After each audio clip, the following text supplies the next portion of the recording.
Tunaingia vijijini, mijini na hata jijini kukuletea taarifa mchana kutwa. Usiku tunaketi kitako, tunadadavua tukichanganua taarifa na makala muhimu yanayokuhusu wewe na familia yako. Ungana na Bernard Ngozi kwenye Open Forum Political Show kuanzia saa 4 usiku hadi dakika zake kila siku ya wiki kwenye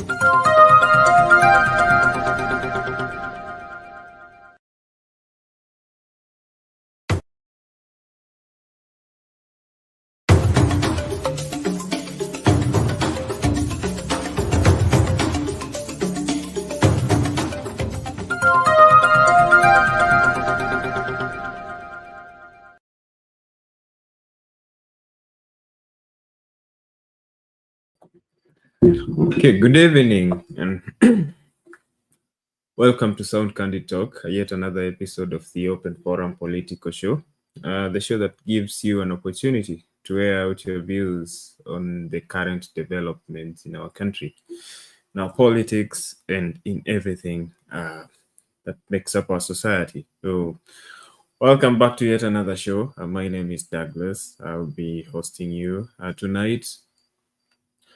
And last time we were here, we talked about President Ruto's visit to the mountain, back to the mountain. It's been 6 months, an impeachment and more. He's generally been avoiding the mountain, but he's back. Today was touchdown at Sagana State Lodge. Tonight he hosted a band of journalists for media conversation on what has been happening, and we had an opportunity to hear from him on some of the pertinent questions that we've had all along. So I'll be talking about that, and in yet the news that we'll be talking about tonight is one CDF Kahariri. I haven't been here since he last spoke alongside the NIS boss. And they told people to stop using the slogan, Ruto Must Go. But are they right to do so? Are they being used? Is President Ruto now using the military to intimidate the citizens of the nation, the Republic of Kenya? We are going to talk about that, even as Kalonzo and Eugene Wamalwa, who are now the official opposition, weigh in on the matter and slam the CDF. That is the Commander Defense Forces of Kenya. And in other news, last time we talked about Maraga's presidential bid. He officially, declared this presidential bid come 2027. The youth and generally a faction of Kenyans have been asking him to vie. He's the kind of leader that they want him to lead them come the next general election, the next term. And he finally said yes. So today he kickstarted his campaigns with a town hall meeting in Nyamira, which is also his home county. And we'll be taking stock of that. So we'll be talking about those topics and more, but for now, I want us to look at the sentiments of Kenyans. We'll begin with President Ruto's visit to Mount Kenya. As I've already told you, today he was at Sagana. He arrived at Sagana State Lodge, and he just had a few moments with the residents of the mountain. So let's just hear from them what they think ahead of that. Even as I wait for you people to come and join me in the show so that we have this conversation together. My name is Douglas. Welcome to the show.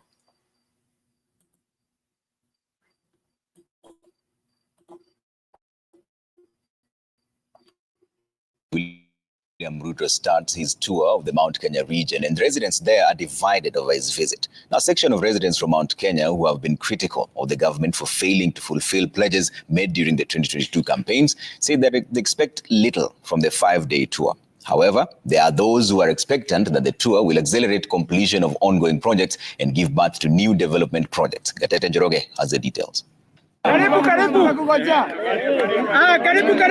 Moments after he touched down at Sagana State Lodge on Sunday evening,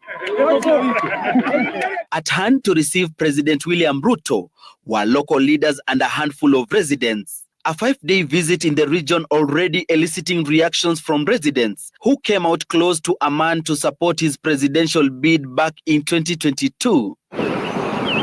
From unfulfilled promises, stalled projects, and the fallout between the head of state and former Deputy President Gachagua, making the mountain restless. Hatujui ni project gani anakuja kulaunch, hatujui ni project gani anakuja kufungua, kwa maana zile project zote alituelezea hakuna hata moja inaendelea, hata hakuna moja inaenda kufanya kazi.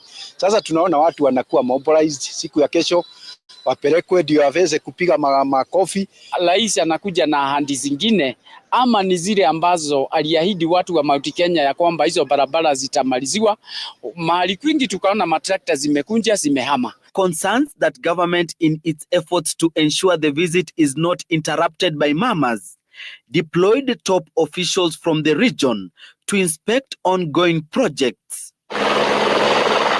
For the better part of Monday, cabinet secretaries, principal secretaries toured markets, hospitals, stadiums in the region to assess progress. Tumetumwa na His Excellency the President of the Republic of Kenya, Dr. William Ruto, tukuje tuangalie progress, tuangalie pahali hospitali imefika, to compile report na tumpeleke. He's coming to progress development in our region.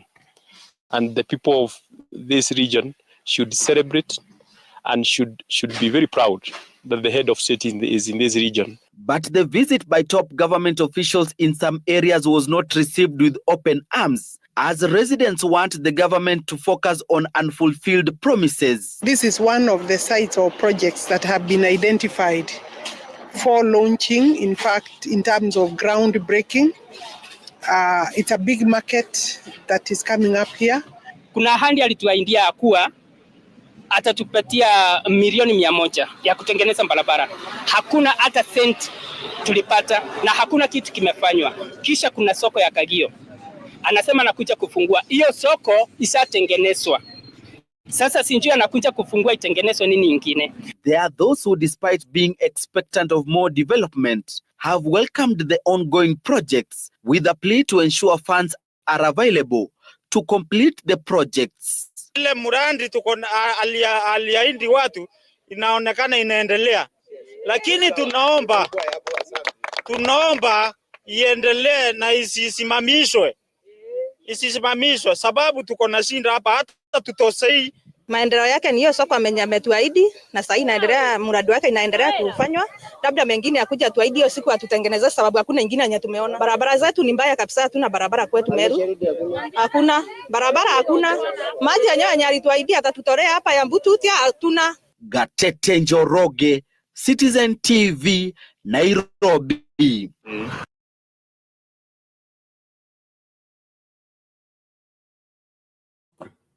Well, okay, there you have it. Just some sentiments from a section of residents of the mountain region ahead of the president's visit, a visit which kicks off tomorrow.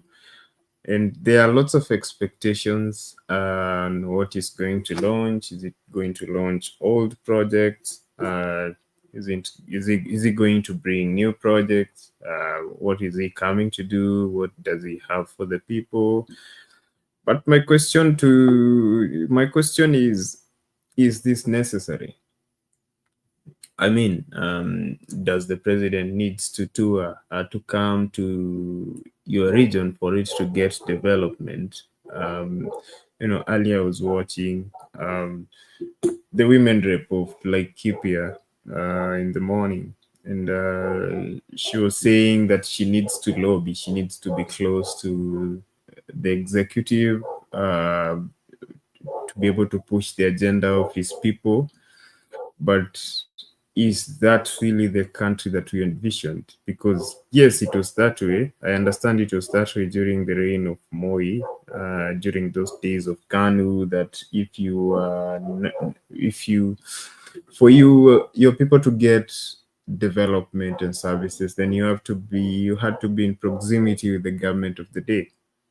But isn't the new Katiba and devolution, and so wasn't it supposed to do away with that, so that regions develop as per the law?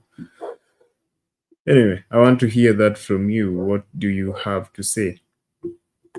But his arch rival, former DP, ex-DP, Rigathi Gachagua, has been on his tail. He's finally coming to his region, and yesterday he told his people to not show up for the rallies, to ask a lot of money. Today he says he just had some jabs to throw at Ruto ahead of his tour. So let's also take a look at these as we move on with the show. So let's have a look at this. Meanwhile, former Deputy President Rigathi Gachagua now claims that President William Ruto has not commissioned any projects in the entire Mount Kenya region in his 2.5 years in office, saying that the head of state has only been riding on projects launched by retired President Uhuru Kenyatta, which he says have stalled. Gachagua, who was speaking in Wangige in Kabete constituency in Kiambu County, said that he will ensure President Ruto is a one-term president. Si umesikia rais anakuja hapa? Anakuja huo? Anakuja kufanya nini? Sisi tunataka kumwambia William Ruto, wewe unakuja hapa Mlima Kenya, ukuwe mtu ya kuongea ukweli. Project zile zote ziko hapa katika mlima ni zile zilianzishwa na Rais Uhuru Kenyatta. Hakuna project hata moja yako.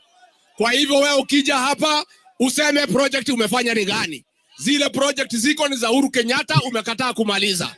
Lakini usikuja kudanganya watu ya Mlima Kenya. Nani alipeleka Rigathi nyumbani? Nani ameharibu uchumi ya Kenya? Ni nani ataenda nyumbani 2027? Wale wanasema Ruto must go.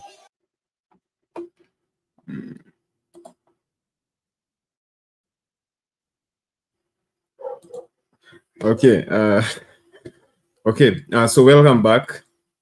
So just taking stock of what has been transpiring through the day ahead of President Ruto's visit tour of the mountain, which kicks off tomorrow. He's already arrived at Sagana State Lodge, so we'll be bringing in the live broadcast for you tomorrow.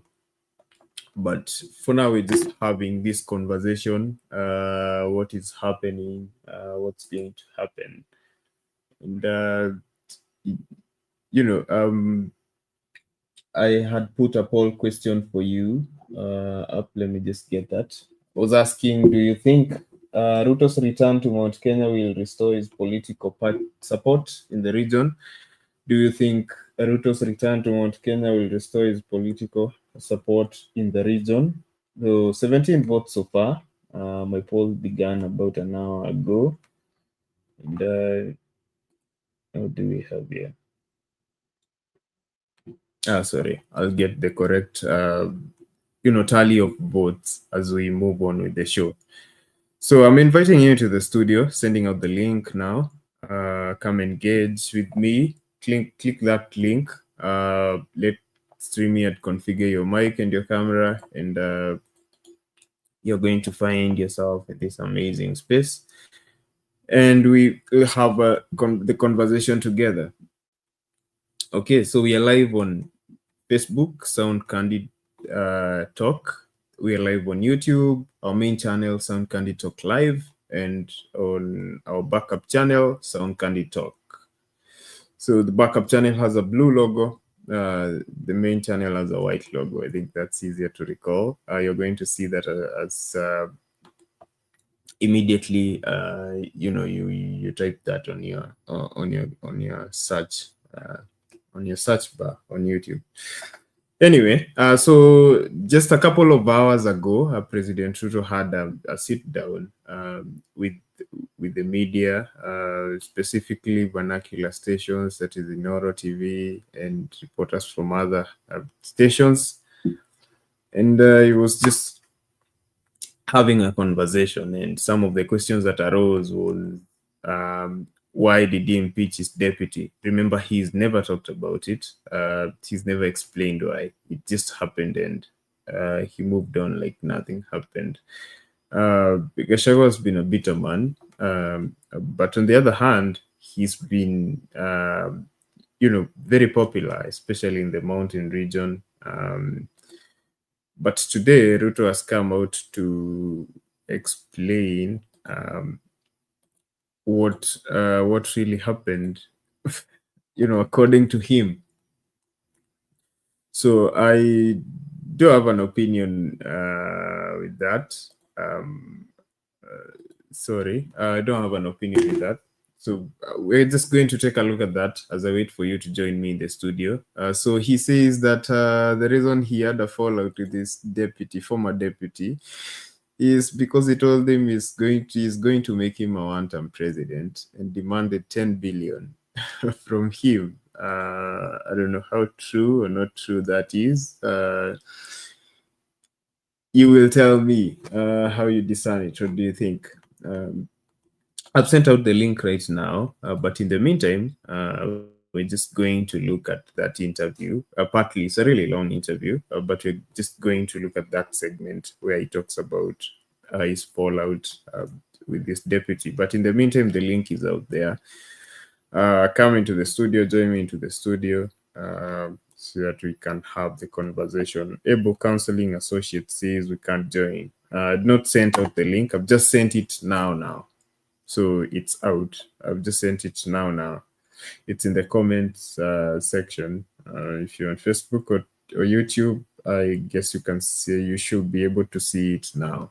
So click on that link and just let StreamYard configure your microphone and your camera. Don't worry if you can't join with your camera. Still be able to hear your contribution, and I'll appreciate. Okay. I have Lal already with me in studio, so maybe I'll just let him say hi, then I'll play that bite that I had. So, hello, Lala, Jambo. Jambo, Douglas, how are you? Been good. My weekend has been good. How about yours? Mine was pretty good. We had few things with the family, and but overall was a good weekend. Yes. Mm-hmm. Okay, so it's been a holiday back at home. I don't know if you people have had a holiday today. Which holiday is that? Eid ul-Fitr. Oh yeah, okay. We don't have one over here, but the Muslims, yes, they do have the Eid. Okay. Okay, so welcome to the show. Yes, so tonight we're just taking stock of the president visit to the mountain. So he arrived in Sagana on Sunday evening, I guess. Sunday evening, he spent time with media people today. They had lots of questions for him, but his tour officially starts tomorrow. It's already Tuesday here, so Tuesday. Oh, I don't know what you have to say about that. There's a bite I wanted to play, but I think I just hear some thoughts from you before we move on. Kwanza kabisa, habari zenu wa Kenya, all the listeners in the background and those listening on their whatever their systems. I'm Jambo. I think thank you first of all my brother, my young son, for being available, Douglas, to do this for us.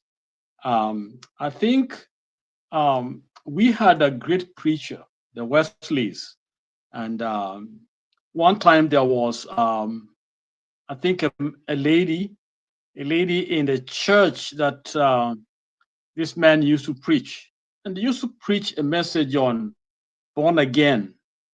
And it was so many times that one particular Sunday, this lady was disgusted and went and approached the pastor after he had preached the message where he used the same word, "You must be born again." And the lady confronted the pastor and said, can't you have other words or some other things to share with us? Why do you have to say born again all the time? And then the preacher looked at the lady.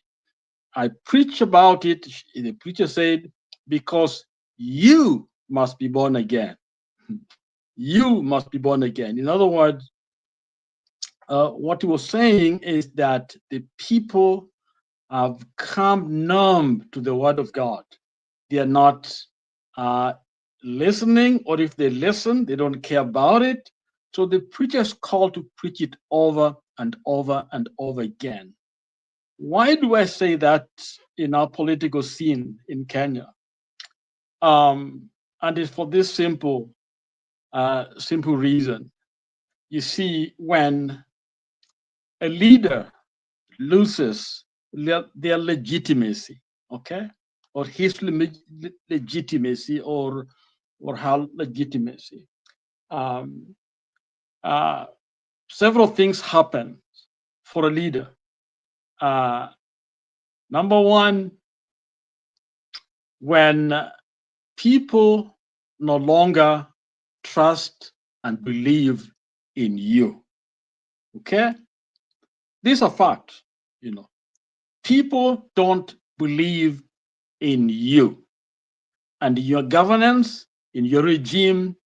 They have lost that trust in you. That's number one. When I lose, number two, they no longer believe they have the right to be ruled, that the authorities or the leaders is justified. So in their mind, they don't expect anything from you because they don't respect you and they don't want you. They don't believe in your authority, and that's what they believe, because they believe you are incompetent, you're corrupt, you're tyrannical, therefore you've lost their trust. Okay, when you try to force yourself. And so why am I saying this? Ruto and his team know very well that some of us lost him, okay?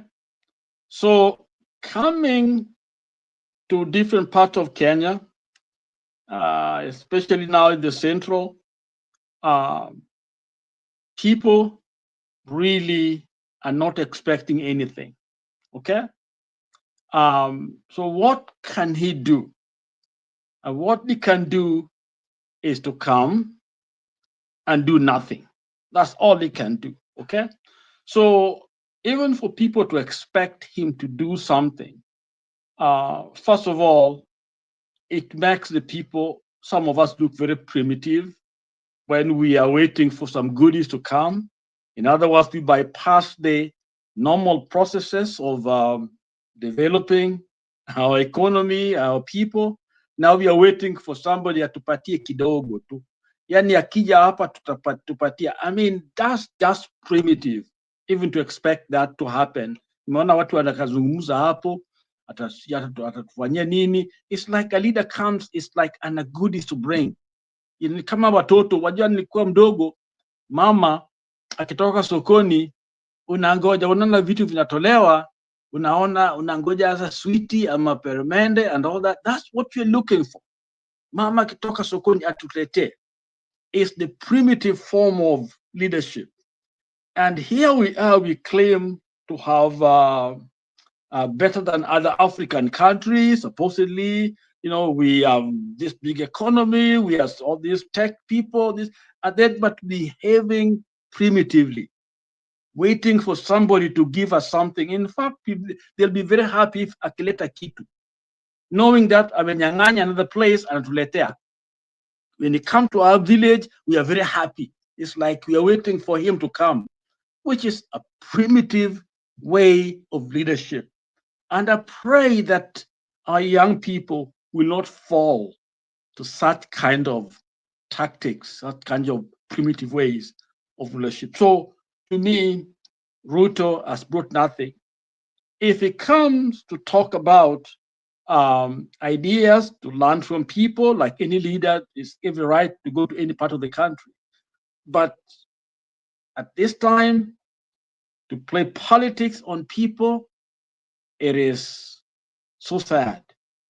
And I blame our people that I think I heard somebody talk about using Moi tactics, because he's the one with the bag and analeta goodies and akuja nazo.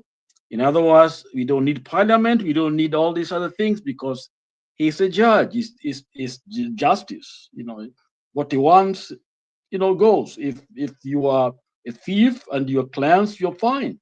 Okay. So and you've seen that happen quite a bit in our system. When you are bad, according to the president, it means you are also a criminal. Okay. And Kenyans are okay with it. So even though we talk about Ruto all the time, we need to talk about ourselves. Why do we accept this when we have the education? It seemed to me that those old leaders who never went to school, or they had a very same education, a half-baked education, who had a lot of more common sense than some of us, because we have been blessed with schools. We are supposed to have travel everywhere around the globe, use a lot of money to benchmark and see how things are done in those countries. And then we come and do something like this. I mean, it is shameful. This is not the way to develop and how to grow. So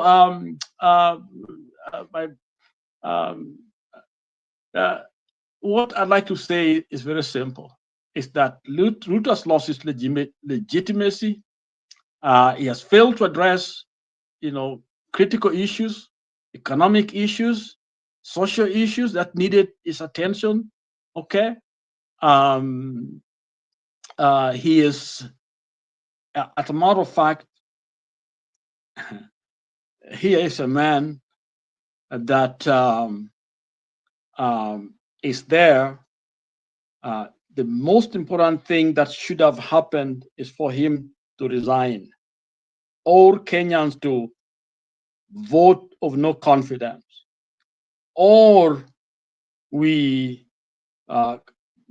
put out whatever, a referendum. What is, if that's one of the ways to do it, whatever it is, to recall this leadership.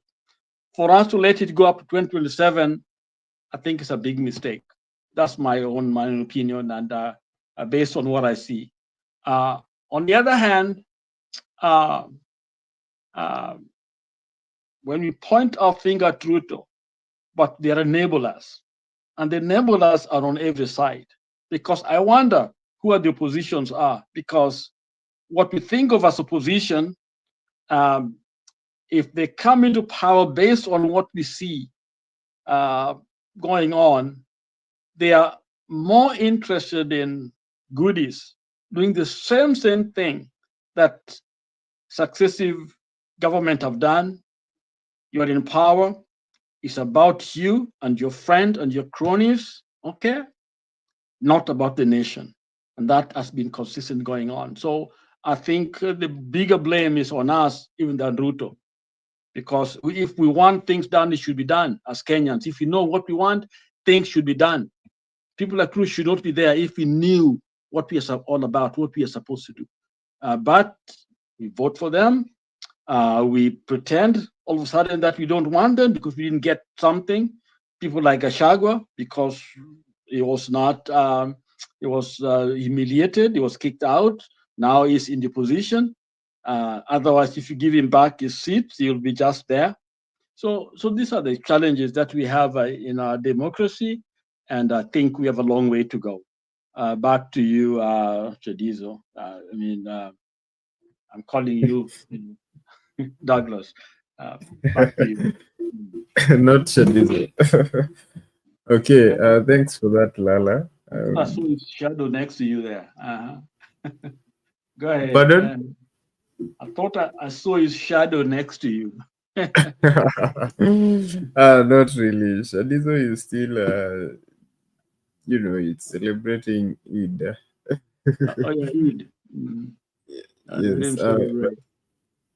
Anyway, thank you for that.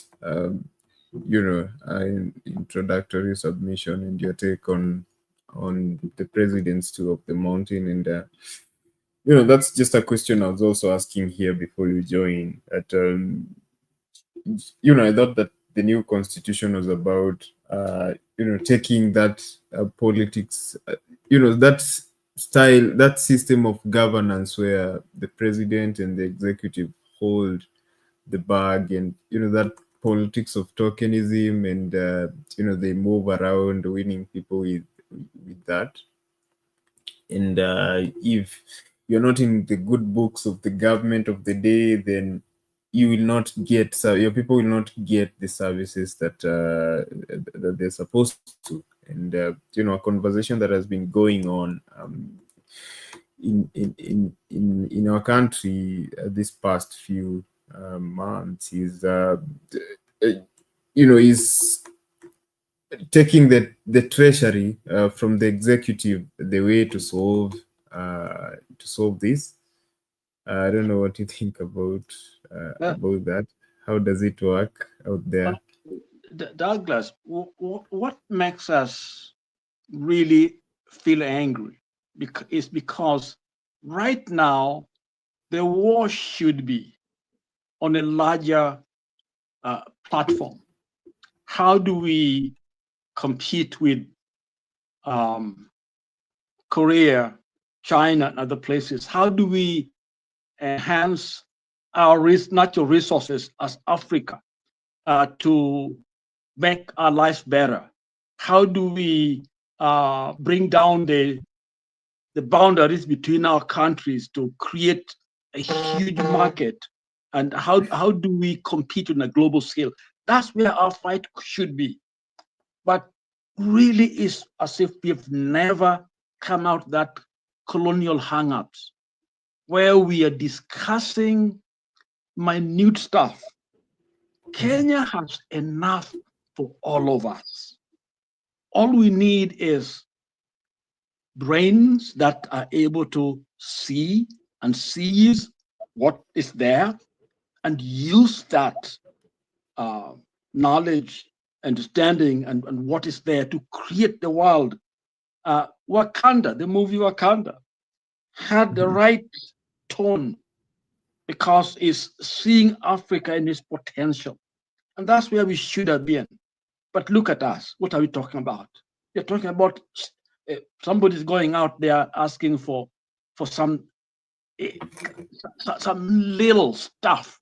It's as if there's not enough for us. It's as if we are fighting over crumbs when actually we own minds and great things. As this is what disturbing many of us.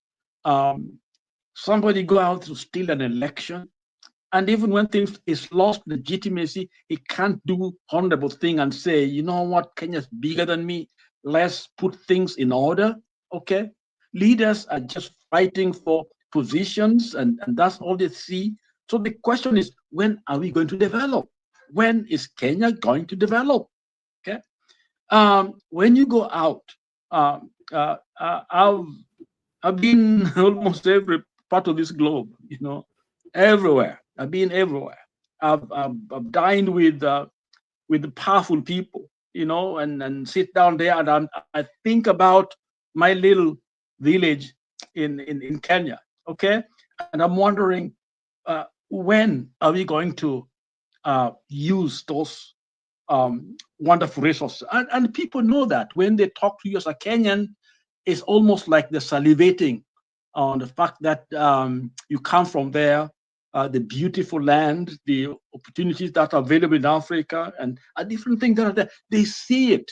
But for us, we are fighting wars. We are focusing on wrong things, when actually we should be helping our young people to be able to focus on the real battle.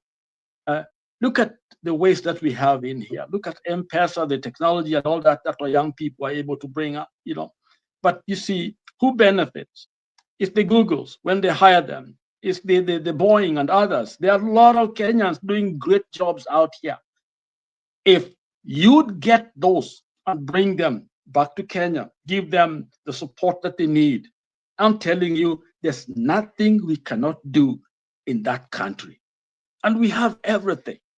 I live in the north, where you know very well that certain time of the year, you're in winter. There's nothing you can do. Things are shut down, okay? The land is not as productive. You have to put some manure for it to be able to produce, okay? And yet we sit on the sun, imagine the energy that we are wasting. We sit on the rivers, getting into the ocean. We have a lot of things we can do with it, irrigation and all that. And our people live like birds. You see, take a train from Nairobi to Mombasa or to Western Kenya and look through the window and see those are our brothers and sisters in those little, huts, grass thatched and makutis and all that. And people just have maybe one shirt and one shoes if someone don't have shoes. And if they eat a meal, what's the difference between that person and a bird? Okay? What's the difference? That's not different. And the majority are there. And it's just few of us who have been privileged, who have gone to school, who are able to buy this and build this and build that. A very small percentage. So majority of our people are still trapped in those, areas, in those rural areas, and in our slums, but no future. Yet here we are. Instead of talking about ideas, ideals, things that we can do, encouraging our young people to get into some of these schools and equip the labs and do things that will help us, we are still dependent. In fact, I would say that the poorer people are more productive than even some of us, because at least they go there and dig and eat food. For us, we are looking for somebody to take care of us. We want cell phone from some other place. We want shoes from Italy. We want this and this kind of car. And we think we are great when we fly those choppers. I saw Barasa with this chopper, That's what we're doing there is basically stealing from this hardworking, poor people with their taxes. And we take that money, and you see it with leaders. That money is the money that has been extracted from these Kenyans, these poor Kenyans. These people sold their cows and their goats and their land and all that. You wonder where that money goes to? It goes in the pocket of these politicians. And these politicians take that money where? To America, to Europe. They go buy some of this, big cars and all these things. That is the taxpayers' money. So we are basically feeding these vampires. And these vampires are there to ship that resources out to the country. So the enemy is our elite. Some of us were educated because we are not bringing anything home. We are extracting from our home, and people are getting poorer and poorer and poorer. That is the condition that we face with. And we are not doing enough to be able to change that mindset so that we can be able to reverse and allow our people to be able to use what they have to build their lives. and to build their economies so that Kenya can be a respected country. We are not. Because Ruto's going to Central. What is he going to do there? So spend to take from us in that money, that flight or whatever, those movements and all that, that is taxpayers' money. And so that's why I'm mad. I'm very angry. Back to you, Douglas.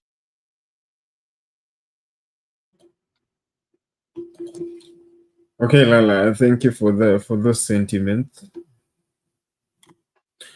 Okay, and I think in other news, the president today he had a media roundtable with vernacular radio stations and led by Noro TV, and one of the questions that popped up was why he impeached his deputy. That is something that he has avoided. Not really avoiding. He's not talked about it.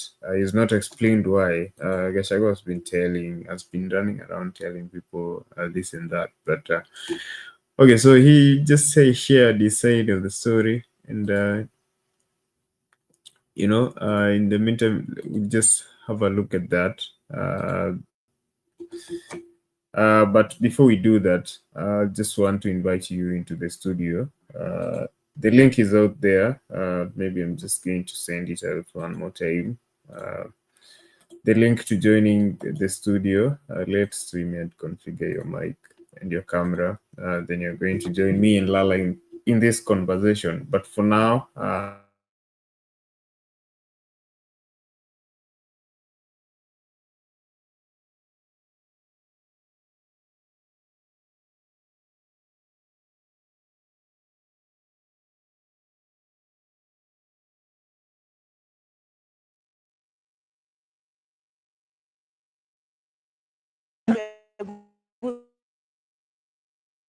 za Wamunyoro na Wamunyoro, hiyo ndio mambo ambayo sasa tunataka kuuliza hapo. Sasa ndo umegusa mlima. Wakati ulikuwa hapa na watu walikupenda sana, ulimchagua Bwana Rigathi Gachagua akawa naibu wako, mkaingia katika uongozi.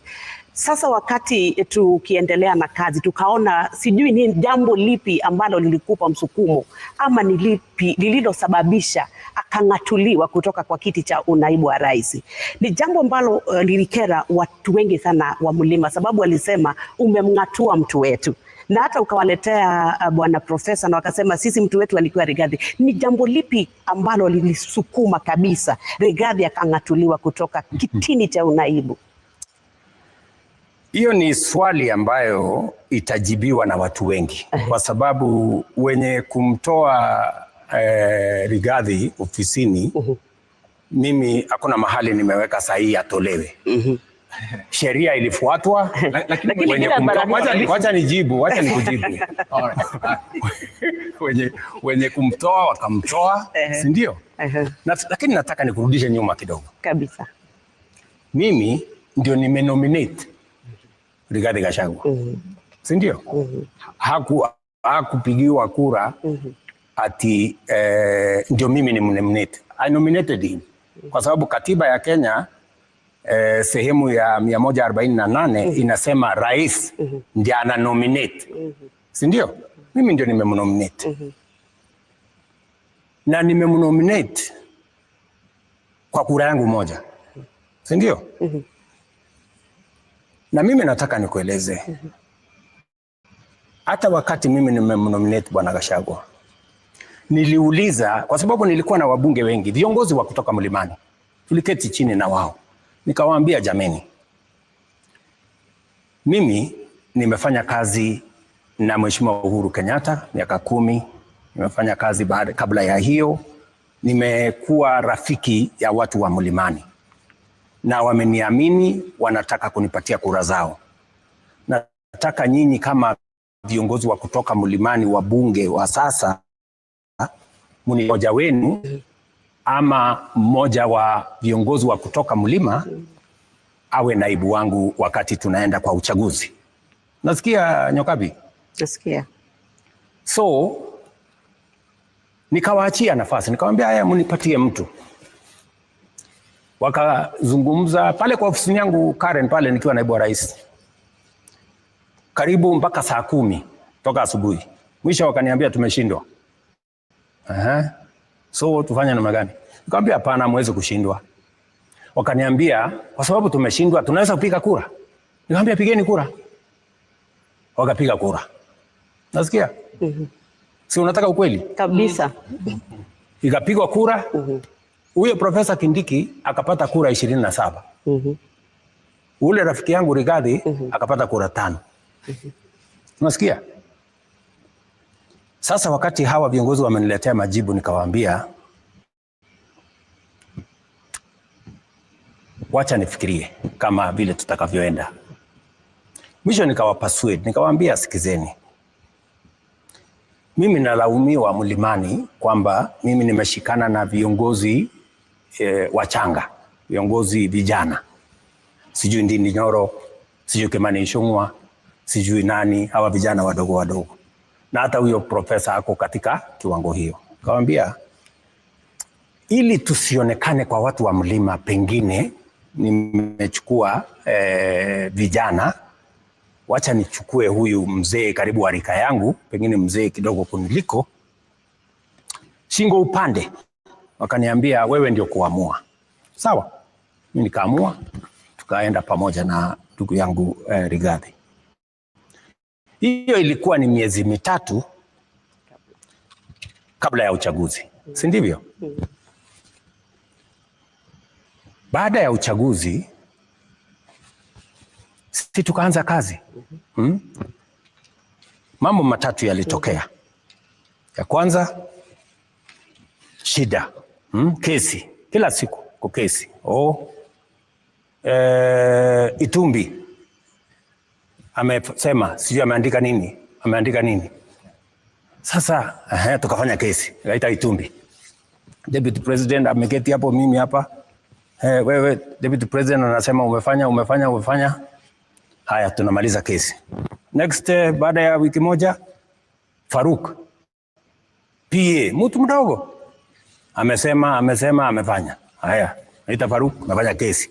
Tukamaliza hiyo. Kidogo, Ndindi Nyoro ameitisha mkutano sijui Kiharu, amepanga wabunge wengi. Mbona amepanga wabunge? Mbona naita Ndindi Nyoro. Tumeketi chini. Kesi. Haya, kuisha hiyo, Kimani Ichung'wah sijui amesema.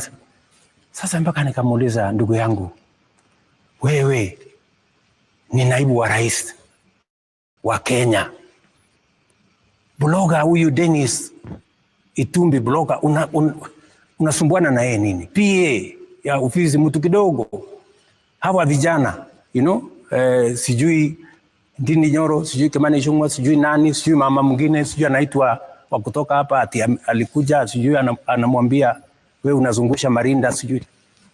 Sasa nikamwambia hivi tena kidogo ni nini? Just wait. Si umeniuliza swali kabisa. So nikamwambia tafadhali tufanye kazi ya Wakenya, tuache hii makesi kidogo. Ndio hiyo, yeye ameanza vita na wabunge. Hawa wabunge wenye kumuondoa bunge, vita na wabunge. Nyinyi wabunge, kabla ya Disemba msiponipigia magoti mtaenda nyumbani. Wabunge ndio hawa. Wabunge ni wanasiasa. Sasa wabunge wakasema Disemba tutaenda nyumbani tusipokupigia magoti. Okay, kabla Disemba na sisi tutakushughulikia. Nasikia vita mwenyewe ameanzisha na wabunge. Ya tatu, naibu wa rais kazi yake kubwa ni kumsaidia rais. Mimi nikiwa naibu wa rais wa Uhuru Kenyatta, you people in the media, you are witnesses. Mtu mwenye kwenda TV kutetea program ya equipment ya hospitali, program ya electrification, program ya barabara ya serikali, ilikuwa ni mimi. I went to more TV stations many more times than even the president himself. Kwa sababu ni kazi ya naibu wa rais kuprofile kazi ya serikali. Na wauliza nyinyi, KTN, Citizen, NTV, mulimuona Rigathi ameenda kuongea barabara siku moja, sitima siku moja, program ya UHC one day? What? For 2 years he never stepped in any station kusema program ya, wacha hata station, hata in public kuongea mambo ya serikali. Sawa, mimi nikamueleza, my brother, you know, manifesto tumeandika housing, manifesto tumeandika universal health coverage, manifesto tumeandika tutasort out mambo ya walimu, manifesto tumeandika, na manifesto si gazeti. Mheshimiwa Rais, just wait, manifesto si gazeti. Nikamwambia, we made a commitment to the people of Kenya on housing, on universal health coverage, on making sure that we have a proper CBC model. Sasa kama huwezi kutetea, kama huwezi, na wewe nimekupatia mamlaka, hakuna kitu tumepitisha kwa cabinet ambayo haijaenda kwa ofisi ya deputy president kama chairman wa committee za cabinet. How are we going to run this government? Wacha nimalizie. So I just want you to understand, because ni vizuri watu wa Kenya wanielewe. So wabunge wakaanza vita kwa sababu wameambiwa wasipopiga magoti, nasikia, wataenda nyumbani. So ikafika mahali hapo, sasa nikaelezana na huyu bwana, sasa my friend, please punguza vita na hawa watu wote. Sasa ikanifikia mimi. Mimi sasa, unajua, mimi naweza kukufanya one term president. Usipofanya hii, usipofanya hii, usipofanya hii, nahitaji bilioni 10. Wewe unajua bilioni 10, Bwana Waweru? Labda zilikuwa za nini rais? Bilioni 10 ndio niende niongee na watu ya mlimani, you know, ni kupangie siasa, sijui nifanye nini. Mimi nikaona hapa, nikamwambia I will not do it. Wacha nimalize. So nikamwambia hii haiwezekani. Na kama ni kuwa one term ni sawa, hakuna problem. Kama wewe ndio kuamua nani atakuwa one term, nani atakuwa sijui how many terms, nilikuwa nafikiri ni wananchi wa Kenya na Mungu. Kama ni wewe, sasa amua vile unataka. Nasikia, my friends? So wabunge wakaanza vita.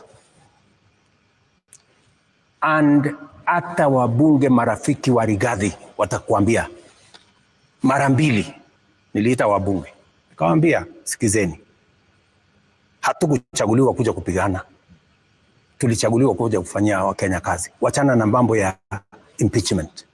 Mara ngapi? Mara 2. Mara ya 3 nilikuwa nimeenda UN, nikaitisha mkutano kwa sababu nilikuwa nimeona wameanza tena maneno ya impeachment. Nikaitisha mkutano, nikamwambia wabunge, kujeni tufanye mkutano. Wabunge wakakataa kuja mkutano, wakasema, wewe umetuzoea. Ulitukataza mara ya kwanza, ukatukataza mara ya pili, sasa utaamua. Either tutaendelea na tukuulizi, atuulizi kura yako. Kura yako haihitajiki bunge.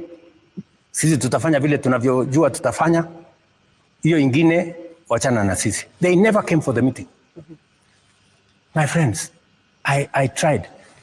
In fact, kama ni kuokoa, nilimsaidia wakati wa bunge, wa ile bunge ya mbeleni. Wakati walimkataa, mimi ndio nilimkubali. Wakati wamejaribu kumfanya impeachment ya kwanza, mimi ndio nimezuia. Impeachment ya pili, mimi ndio nimezuia. Sasa mimi nataka niwaulize nyinyi.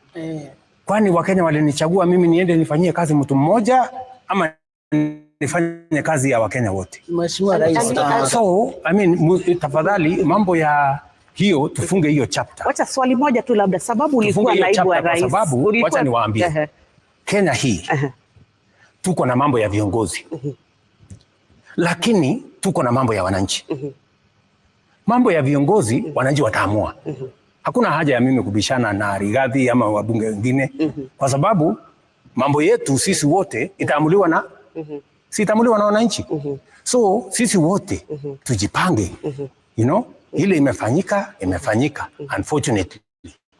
Lakini sasa nyinyi kama wananchi wa Kenya ndio baadaye wataamua huyu William Ruto tulimpatia kazi. Amefanya, hajafanya. Kama amefanya, watajua vile ya kufanya. Kama hajafanya, they know what to do. Mambo ni rahisi hivyo, lakini tusishinde tukipishana mambo ya viongozi. Kama tunaongea mambo ya viongozi miaka nenda miaka rudi, this press conference, that press conference, maneno ya wananchi tutaongea lini? Wakenya wenyewe mimi nimekuja Mount Kenya kuongea mambo ya wananchi. Mambo ya viongozi wananchi watatuamua. Mheshimiwa, hata hivyo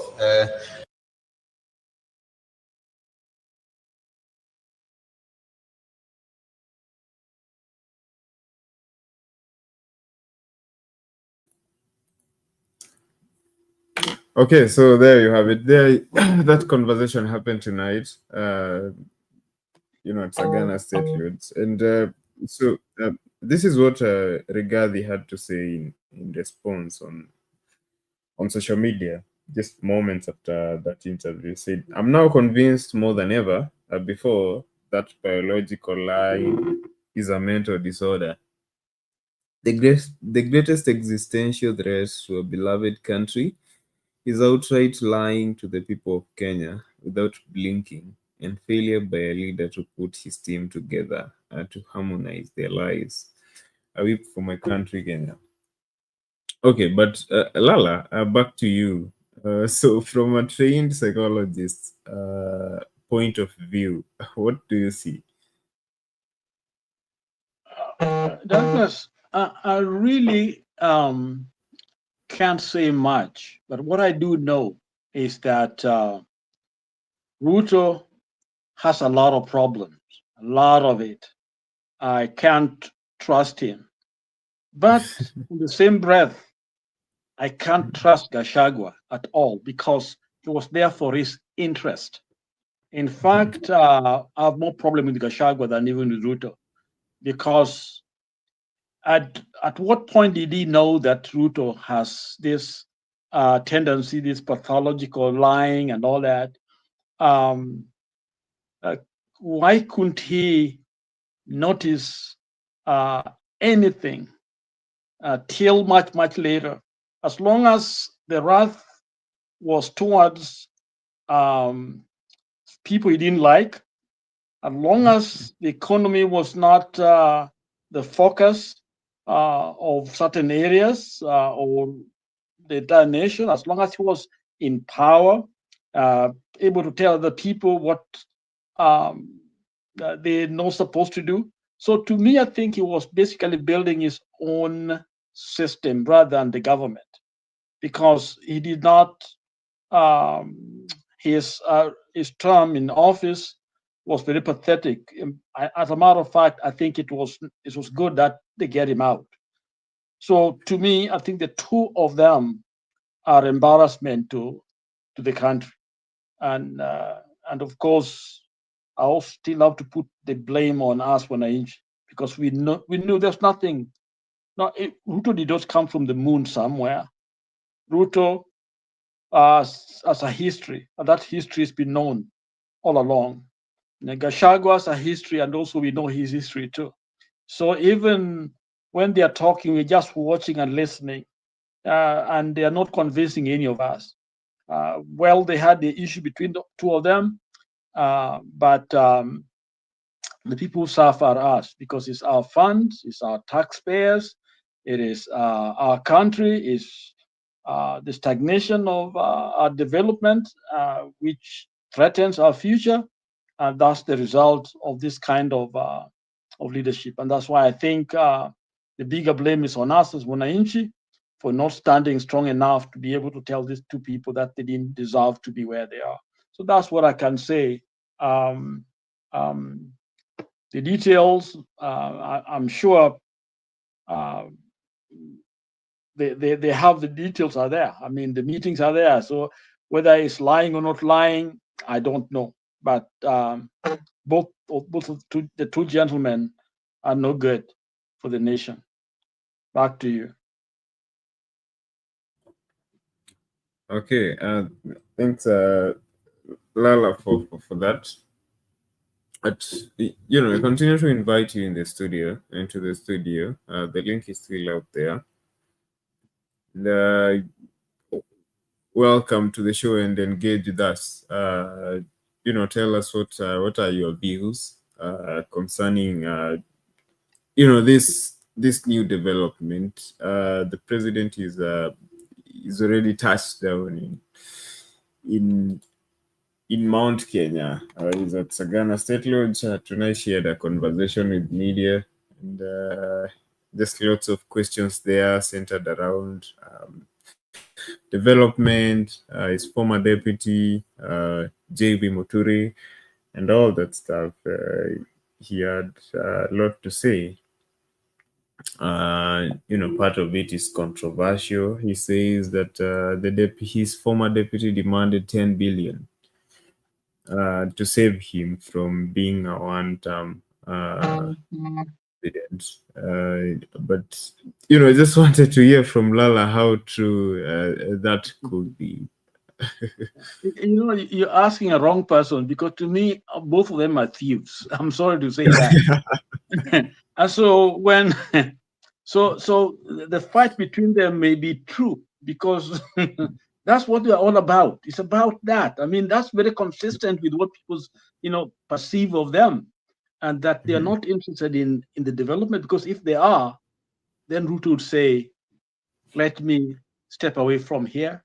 Gachagua go. All of us go. Let's give Kenya their country. Let's organize ourselves towards, you know, what can give us as a nation the future that we're looking for." But they are not seeing it. They are actually fighting for power, to retain power. And then we, the Wananchi, who claim to be holier than, supposed to be the one, the honor of this thing. We are supposed to be the one who are for democracy. We want good governance. We want development. We want our kids to go to school. And here we are entertaining and listening to lies. Okay, that's what beats me. Maybe I think Kenya should wake up. We are going nowhere with these people. Really, we are going nowhere. So the 10 billion is not impossible. I think a figure like that may have been discussed. That's the only thing I believe Ruto, you know. But there's much more to that discussion. More than I'm sure there may have been other fight over a certain amount of money. You know, that's what we know, because these people are no good, really. Because if they're men of honor, and we claim to be in a stage where we want to take on the world, and we can't even see a need to step aside, I mean, to me, that beats me. Any country, anywhere, the logical thing would have been, let's form another government. In fact, the government should have resigned, especially parliamentary system would have been resigned a long time ago. A very simple thing, not even a big thing like this. This, to me, I think is very treasonous. You know, these people should, some of them will be in jail. But what are they doing now? They are trying to stay in power. Now tell me, what can whatever it is, you know, the regardless presidency look like if Ruto one is looking like this? And as I say that it lost legitimacy, it means that what we are dealing with is a decline of everything. Things We may see some development, but those would happen actually with or without these guys, because we are a nation. But what I know is that when a leader loses legitimacy, the economy, the social fabric of the nation, the moral ethics and all that, everything starts declining. And this is, I'm afraid, this is what we are dealing with. Till we step in. 2027 will not do it. Kenyans must do it. Because 2027, the same people will get back in because they got the money, because we love money, or they dish out the money. And for us, we'll be doing the same talks here. The two of them are talking, two thieves, and then we are cheering on one side or the other. One is on the other side, on the other side. This guy should have been out, all of them. That's what I believe in. Back to you. I think someone has joined us. I don't. Msimamo iko hapo. Nzuri kumwona ndugu yangu. Pole sana. Najua alifiliwa, lakini sijamwona tangu afiliwe. Pole sana ndugu yangu. Karibu. Back to you, Douglas. Yes, thank you, Lala. And right now kuna Msimamo in studio. Maybe Msimamo will tell us hi and where he has been. Msimamo, jambo. Safi sana ndugu wangu hapo Douglas. Na mzee wetu hapo Lala. Lakini pia vile wale wengine wote ambao wanafuatilia haswa kipindi. Kule comment na kwingine kote kule duniani. Nipo. Ni shughuli za hapa na pale, lakini nipo sana tu. Nashukuru.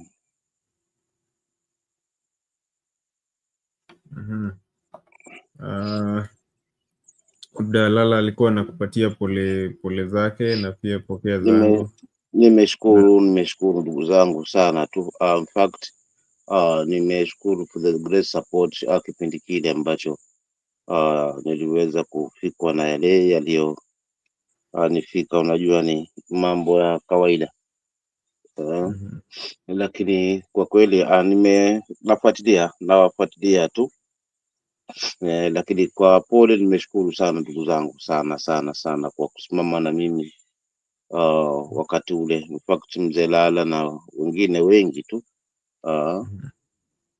Nilishukuru sana for the great support. Lakini now I'm back.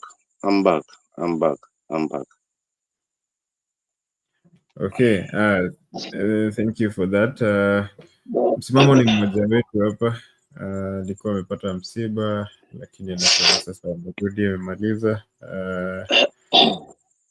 Karibu kwenye show, Msimamo. Nimeshukuru kaka yangu Douglas. Nilikuwa nafuatilia haya mnayozungumza hapa, na mimi vile pia nimeyafuatilia, nikawa na maswali chungu tele, kwa sababu haswa pale nilipofikia, haswa masuala mazima alipoulizwa huyu ndugu yetu rais wa nchi kwamba mbona na huyu mwenzako mdeza kutengana, sababu ni nini? So hilo swali na sikulielewa, maana hakulijibu. Sikuelewa majibu yake, kwa sababu alikuwa na majibu ya kukinzana kidogo. Kwa mfano kwamba yeye amesema kabla ya uchaguzi walifanya uchaguzi wao, maana yeye ndio huteua na anatasimama na yeye kama running mate wake ama kama deputy wake. Lakini katika hali ya chaguzi zile, kwa bahati mbaya Gachagua alipata kura 5, Kindiki akapata kura 27. Sasa sikuelewa kwamba kutokana na hili ndio baadaye aliamua kumtema nje, ndivyo mpe Kindiki, maana wabunge walikuwa wamesimama na yeye, ama ni kwa ajili ya kukosana na kila mtu kama alivyodai, ama ni kwa ajili ya hizi pesa ambazo aliziomba. So nikashindwa na kuelewa sababu mwafaka ya kuweza ku mwimpeach. Tena baadaye anasema si yeye aliyeweka sign, lakini ukitazama yeye naye ana yake kwamba alimtetea huyu bwana si mara moja si mara mbili kutaka kuwa impeached, lakini mwisho wa siku yeye ndo alikuwa mtetezi. So katika hii hali yani nikashindwa kabisa ni nini haswa sababu mwafaka iliyomwacha yeye amteme Gachagua. Je, ni kwa ajili ya kwamba wabunge waliweza kumkataa yeye ndo akamshikilia kwa kuweza kumnusuru licha kwamba alipata kura 5, ama ni kwa ajili ya kukosana na kina Faruk na wengine na wabunge, ama ni kwa ajili ya hizi pesa alizozidai? So to me hapa nikachanganyikiwa. Then lingine pia nalo lilikuwa limenipa kizungumkuti ni swala zima hili la yani maendeleo. Nikaona bado yuko pale pale kwa kunadi barabara, kwamba ametengeza barabara chungu tele upande huo. Kwa hiyo anashangaa kwa nini Gachagua mwambia yeye hajafanya kazi. Sasa nikawa na maswali pia, kwa sababu sifa siku zote usijisifie, ngojea usifiwe. Si wewe mwenyewe ujisifie, na ili usifiwe basi ni kutokana na ile kazi ambayo pengine umeifanya. Si wewe uitangaze ama uinadi kazi hiyo. So kazi yenyewe ndio itajisema. So kwa Mkenya wa kawaida ukisema kwamba huyu bwana kweli ametengeza miradi, ameweza kusaidia hapa na pale, inakuwa ngumu kidogo. So kwa kweli hao watu walikuwa na bibu zao tofauti, wanajua ni nini haswa kilijiri huko wakiwa pamoja. So kwa kweli hajaeleza picha kamili ya kuweza kumtema Gachagua. Mpaka sasa hivi mimi sijaelewa sababu ni nini, kwa sababu majibu yake yamekinzana kidogo, kwa sababu sikuyaelewa. Pili, na pia nikifunga hapo kwa ili nipate kupumzika, yani kupisha mwenzangu, ni hivi Douglas. Kauli yake yenye amezungumza na ichukulia haswa na hii kauli ambayo imezungumzwa na CDF, yule mkubwa wa jenerali haswa wa jeshi, kwamba watu wasimamishe kusema Ruto Must Go. Ina maana katika hii hali basi, na jinsi ambavyo alikuwa anajiexpress, haya maneno hayakuwa ya huyu kiongozi ambaye ni mkubwa wa majeshi. Haya maneno nadhani yalitoka kwake. Zungumzia hili, maana mambo yanazidi kuchemka, mambo yanazidi kuzidi maji yanazidi unga. So maybe kwa kufanya hivi pia itakuwa ni kuweza kumtetea haswa kwamba wananchi pia waogofwe, yani kitu kama hicho, yani kama karata yake. Karata moja ni hii ya broad based government, ambayo maybe kwa wingi wa watu kama alivyodhania, kwa maana utofauti wa watu wawili, yani namaanisha Raila na pamoja na yeye, mmoja ni hela, mwingine ni umati wa watu. So maybe katika hii hali ya kumleta karibu baba, labda pengine kwa kuwa anajua na wafuasi, na hili la wafuasi lingeweza kumnusuru pindi tu pale baba anaposema twendeni, basi watu wote wanajua wakati huo Wakenya wote wanasema, wakisema baba akizungumza basi watu wanatulia. Lakini this time around kamba hakuwa na mashiko, despite kwamba amemleta, bado pressure ipo, kwa sababu Mkenya bado anasikia kufinyiliwa. Mkenya bado anahitaji mambo mengi tu ambayo ni ya kimsingi na anayakosa. That's why naona baada ya kuona hii karata hii haijampa sana matajirijio yake kama alivyotegemea. So that's why anarudi tena katika masuala haya mazima na usalama. So to me, general kuweza kuingilia masuala na siasa kwangu kani kizungumkuti. Yupo kwa ajili ya nini? Ya taifa, ama yupo kwa ajili ya urafiki? Na kama yupo kwa ajili ya urafiki, je, kikatiba ni sawa jeshi kuingilia siasa? Nikana maswali pia sijapata jibu mpaka leo. Lakini kila ilivyo, kila laheri, wacha tusubirie mlima itakuwaje haswa hii leo. maana yaliingia pale na maswali yakaulizwa na wanahabari, lakini sijajua reaction ya wananchi pia itakuwaje. Maana jibu la hayo aliyozungumza kama na maendeleo, basi mwananchi ndio atakayeweza kuamua. Na mwisho kabisa, mapungufu ya uongozi ndio shida tuko nayo katika taifa, meaning kwamba tukisubiri 2027 kwa kuweza kumchuja ama kuweza kuchuja kama anavyodai kwamba njia ya kuweza kumtoa kiongozi basi through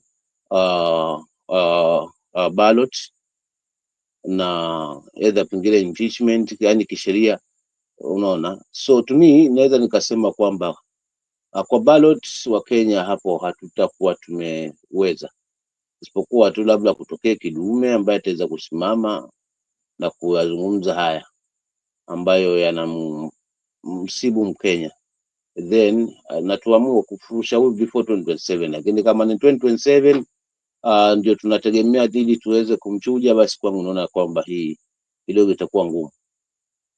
Kwa hivyo hayo tu ndio baadhi ya maneno ambayo nitaweza kuchangia kwa leo kwa sasa hivi, lakini nipo nawasikiza, na kama kutakuwa na changizo basi nitaweza kuendelea haswa kuchangia kwa ajili ya taifa, wala si ushabiki, wala si ungome, wala si ukabila. Tumi nisimame tu kati kwamba hapa hakuna haja ya kulipiga jibwa ili hali jivu hatutalilalia. Na pia ni ukiona hakuna haja ya kulipiga jibwa ili hali pia hii nyumba inanuka nyama. So hakuna haja ya lawama nyingi. Mwananchi yeye haja yake ni huduma na usimamizi mzuri wa rasilimali zake haswa ama za taifa kwa ajili ya huyo mwananchi. Lakini kama haya hayapo, basi still bado tuna mashaka. Haya malumbano ya kisiasa kwa kweli mwisho wa siku hayatatusaidia ng'o. Kwa nitaachia pale kaka Douglas na nipumzike kiasi, nipate tama la maji, basi nipo. Asante. Okay, asante msimamo, but you know, before I let you turn off your mic, I would just ningependa kusikia msimamo wako kuhusu hii mambo ya MOU na broad based government. You know, what's your take on this one? Not had a chance to hear from you. Msimamo wako ni upi? What's your, you know, what's your stand on To me, my stand is, msimamo wangu unasema broad based government hii ni ya wachache wafaidi. Kwa mfano nakuta sasa hivi kwamba kwa nini ya wachache wafaidi?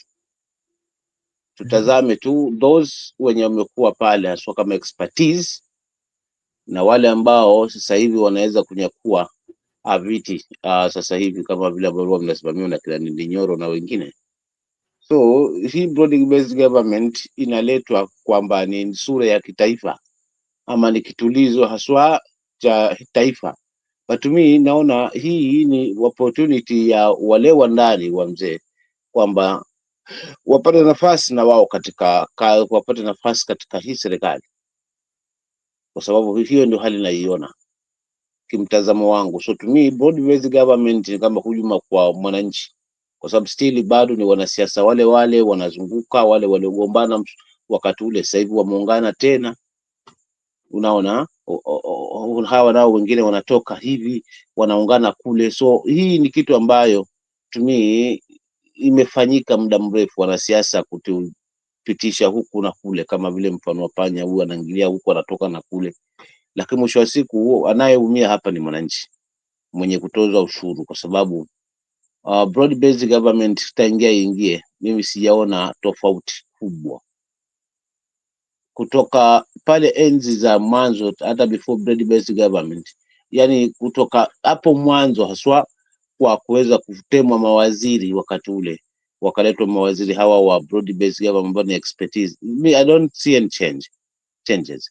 Mi naona ni nafasi ya wandani hawa kwa karibu wa Raila kuweza kupata ajira, na pia vile vile Raila kuregesha mkono kwa yale ambayo Ruto ameweza kumwonyesha na kumsimama na yeye wakati ule wa AU, despite kwamba chanzo kikubwa cha kufail kwa baba kule ni mahusiano kati ya taifa letu na mataifa mengine ya Afrika, na vile vile pia haswa bara zima la ama dunia nzima, kwamba uaminifu katika taifa letu haswa katika uongozi huu dhidi ya mataifa mengine ni kidogo mno. That's why unakuta hata wawekezaji wanayumba yumba. So to me naweza nikasema broad based government ni ya urafiki wa wanasiasa wa faidi, kisingizio kwamba wanaleta sura ya kitaifa pale, kwa sababu right kama broad based government ingekuwa ina involve Azimio wote, yani Azimio, the team Azimio yote, maybe hapo ningesema kweli yes ina sura ya kitaifa, but utakuta hii it's like the ODM na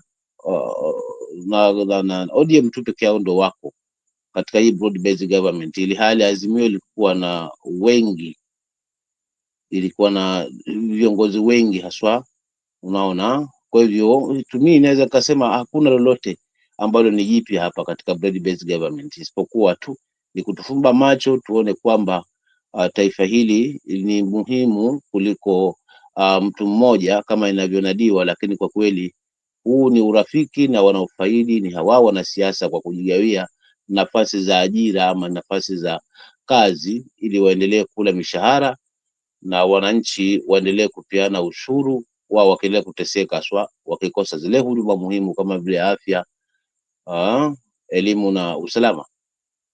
So msimamo wangu ni kwamba broad based government ni hujuma kwa Mkenya. Asante.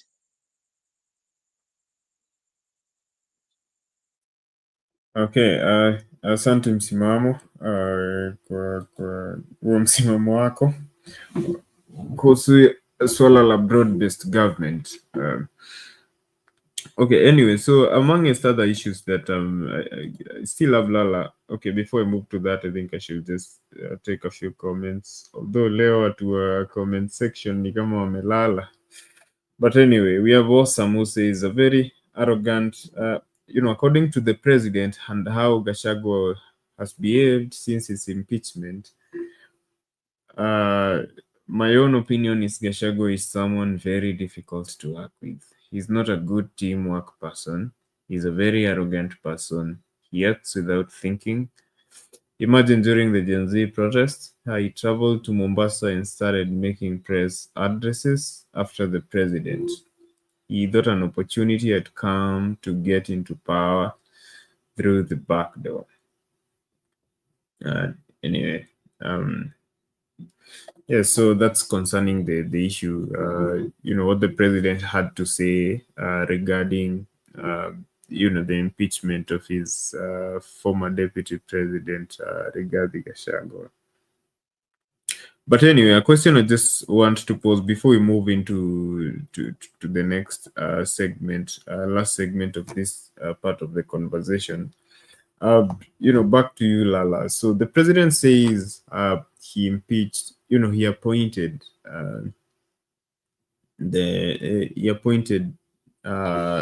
Rigathi as deputy. Just if we could move, a little quick on that. I just wanted to get some clarification, because I've always thought that the president and deputy president win the seat on a joint ticket, and what's the framework according to the constitution? He says he appointed him so he can ditch him whenever if he feels displeased. But the original thought, I thought that the constitution was about avoiding that case, that sort of scenario. In the past, the vice president was at the mercy of the president, and if you look back, Moi had I don't know what, over 5 vice presidents. The founding father, Jomo Kenyatta, the same. He was merely the president's appointee. So the president says that he appointed Rigathi. Is that how it's supposed to work? Lala, msimamo, whoever has a thought on that one before we move on.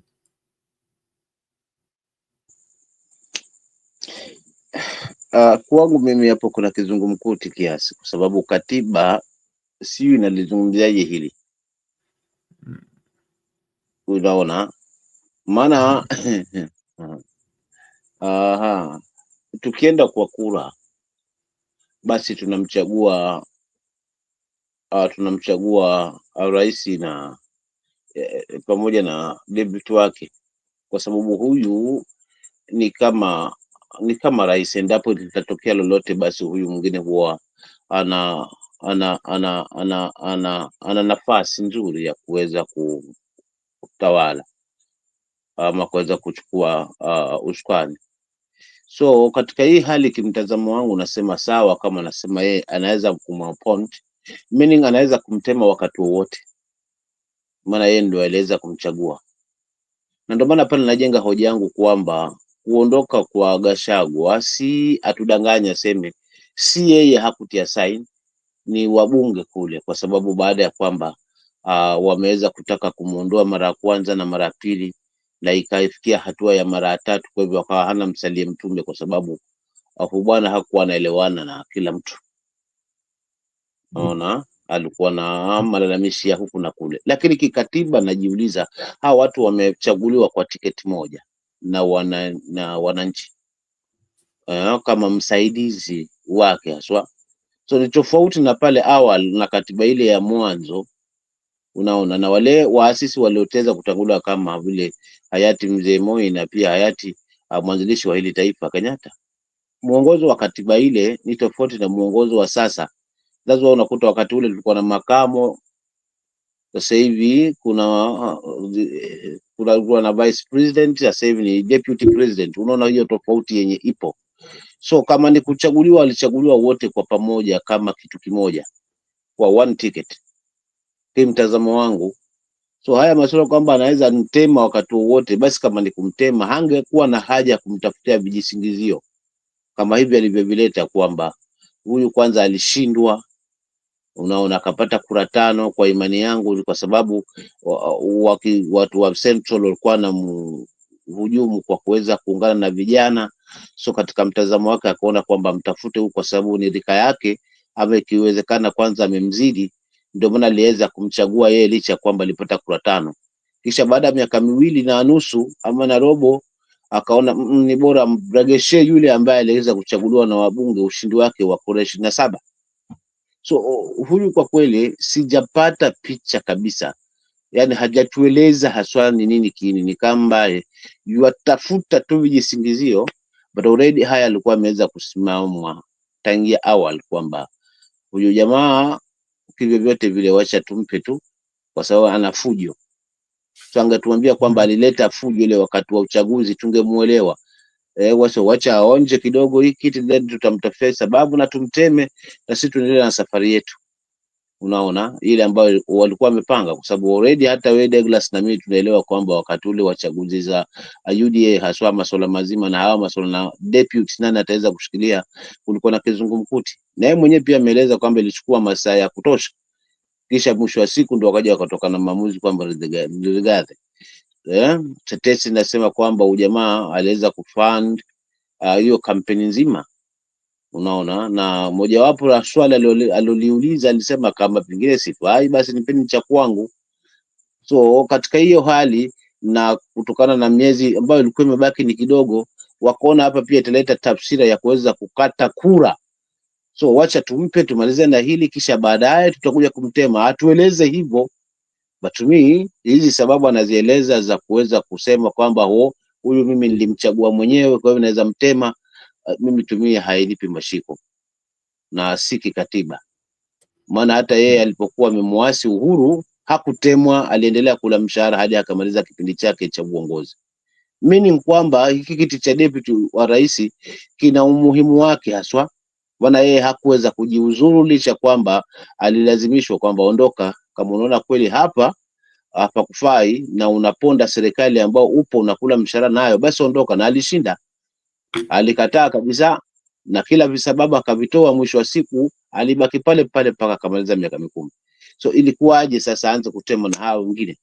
So kwa kweli hii ni kiki ya kuweza kutafuta uungwaji mkono mlima, maana umeshuka, na hiyo si dawa wala si sababu tumi kwamba akuaponti mtu ndio unaweza mtema wakati wote kwa sababu umemchagua wewe. Hilo mimi kwangu naona hapana. Katiba ndio inamruhusu huyu deputy wa rais,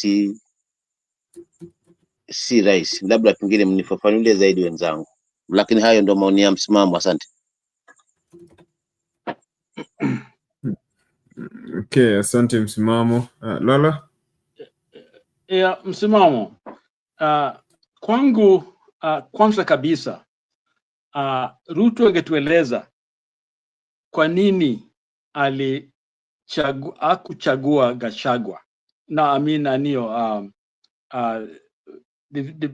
the current vice president Professor Kindiki. Manake mwenyewe alifanya nini? Alitafuta maoni ya na hao wabunge wa huku wa Central, akaambia kwamba yani tufanyeni maoni ili kati yenu mnipatie, na hao wenyewe wakafanya nini? Wakachagua the vice president wakati huu, yani Professor Kindiki. Na swali kwangu ni hivi, kwa nini hakuchagua Kindiki? Lakini vile alikuwa anaeleza ni kwa sababu sijui miaka fulani na that's the weakest answer, you know, because first of all, huyu jamaa Rigathi kwanza kabisa alikuwa na shida na kotini. Yani kama alikuwa ni mtu anaenda na katiba, anaobei katiba mtu mwenyewe, kwa nini unaenda na mtu ambaye ana shida, legal problems? Why not let him clear his name? Okay, lakini alienda na nani? Na huyo mtu, na yenyewe pia kuchaguliwa na hao watu, na yeye mwenyewe alipata kura 5, lakini anaenda na huyo jamaa. Hapo ni dhambi. Naona that's where there's a bigger problem. Here's a leader who want to lead kwa haki na ethical government. Ali criticize Uhuru na wengine, na yeye mwenyewe ni Mkristo, anakuja kama Mkristo, anachagua mtu ambaye kwa rejected. Why? Hapo to me jibu ilikuwa weak sana, because he has the right to select whoever. Kama the constitution is silent, then we can't it can't protect him if bunge says go, but he has to enforce, he has to live within the limits of the law or execute mambo legally. So allowing kuondoa Gachagua, mimi naona ni sawa. Okay, kumweka pale pia ni sawa, because he had his own reasons, unless court amesema. But that time the courts were very clear kwamba huyu jamaa ana shida. Okay, the money issue was there, lakini ye mwenyewe anachagua huyo jamaa, the one ambaye amekataliwa na all those parliamentarians. So to me, I think that's a double. MP said no, the people, the judiciary says no to this guy, but Ruto says yes. So even those of us who are fighting, those of you are fighting for Gachagua, yes, he's right and all that, but to me, I can't criticize Ruto, on that particular decision that he chose. But if you look at it deeply, then you have to ask those questions. Why? Why did he have to go with the minority? Somebody with 5 kura tells me there's a problem here, but that's the one he wanted. So he can't now pretend to us that all this is the problem. That's what made him do that. No. And the question that I'm asking is, what was the deal? Was there something they know, the two of them, why they are close to each other? Kwa nini he is Ruto's attracting such kind of characters around himself, like Gachagua. Okay, so to me, I think that interview raises more questions than answers in my own mind. Na nakubaliana msimamo kabisa, yeah, that Ruto president mwenyewe legitimacy yake as a leader kwanza was questionable. Okay, and generally people are questionable situation like that, they want to go by the law because that's what can defend them. And politically they may not be in good books, but they know they are following the right path. When they stay on that constitutional way, so that people can see why they are there, why they made those unpopular decisions, because they are following the law. But here is a blatant disregard for the law. You're picking somebody whom legally the government you are supporting is taking to jail. So you're going against that constitution itself. Okay, so that's my my understanding of the whole affair when it comes to especially when Ruto is out there telling us the reason why. Those are not reasons; those are just excuses. There was a reason bigger. And to me, I think the legitimacy of his leadership, he knew there was something wrong. When some things are wrong in the beginning, you don't know what to do. The man was stuck, not knowing how to get out. So he uses more lies. One lie will include other lies. So Gachagua, Pole to him, but he does not deserve to be there, just the same as Ruto. Asante. Back to you, Douglas. Okay, Asante Lala, thank you for that. But that's just something that, from that whole interview, that's something that really caught me, and I just. But anyway, here's what the Constitution says about the president and his deputy. From a quick search, so according to the Constitution of Kenya 2010, both the president and the deputy president are elected as a pair through a direct election by the people. The deputy president is not an appointee of the president. Article 136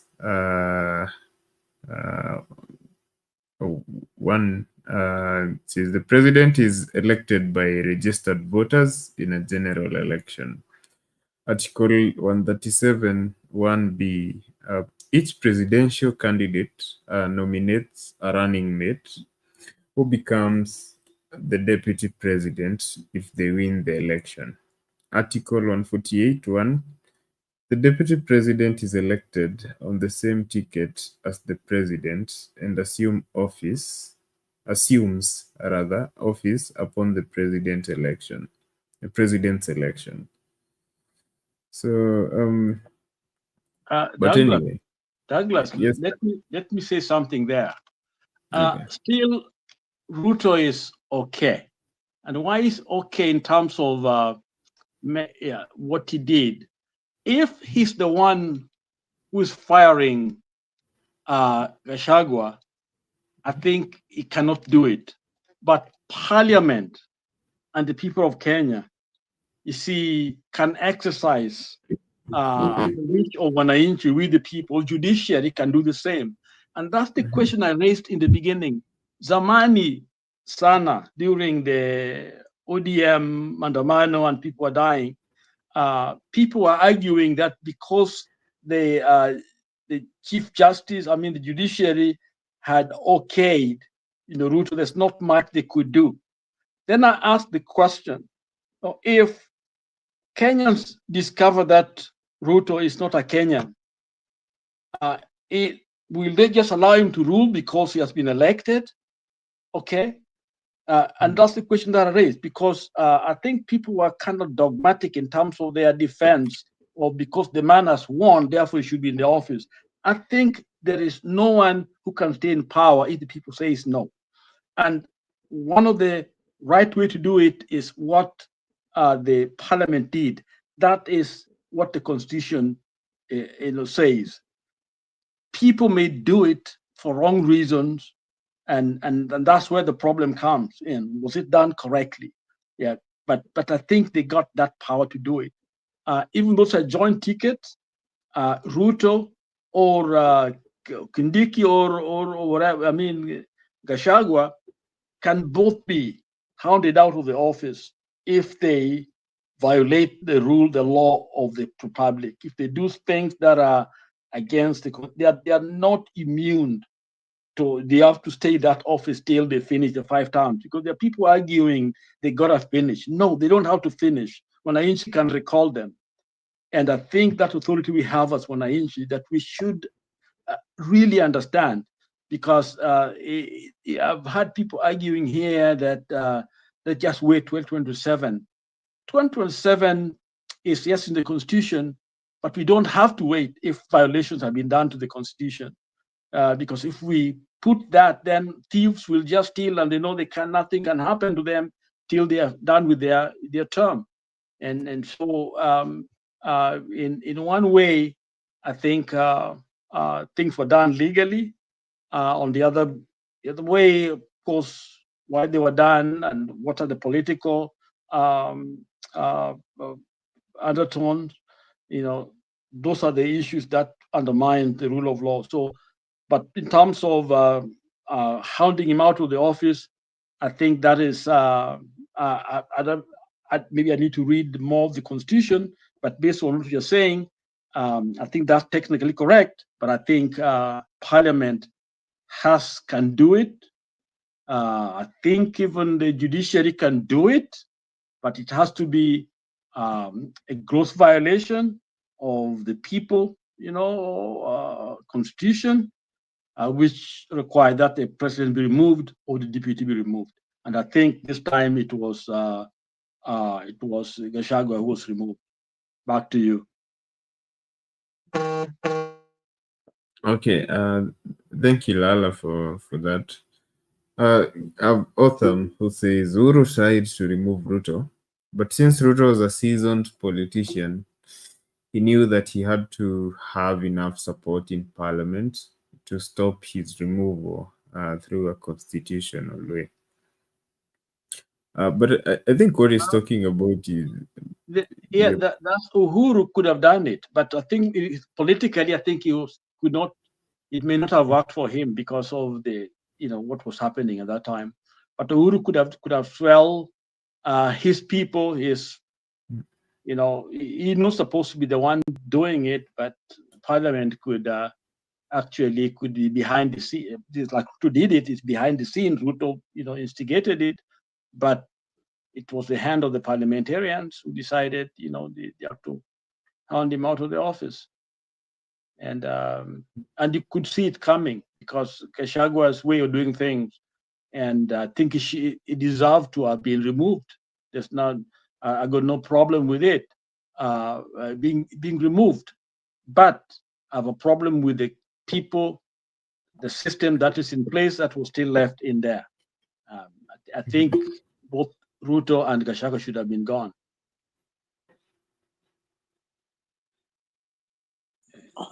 Okay, labda niongezee kitu hapo kidogo, labda kabla nitimuliwe hapo, niongezee kitu hapo. Mzee wetu Lala ameachia Unajua, nadhani hilo analozungumzia Lala Reverend Lala ni kwamba Ruto alibaki kwa sababu alikuwa na wabunge ambao wanamsupport kuweza kumlinda kutokuwa impeached.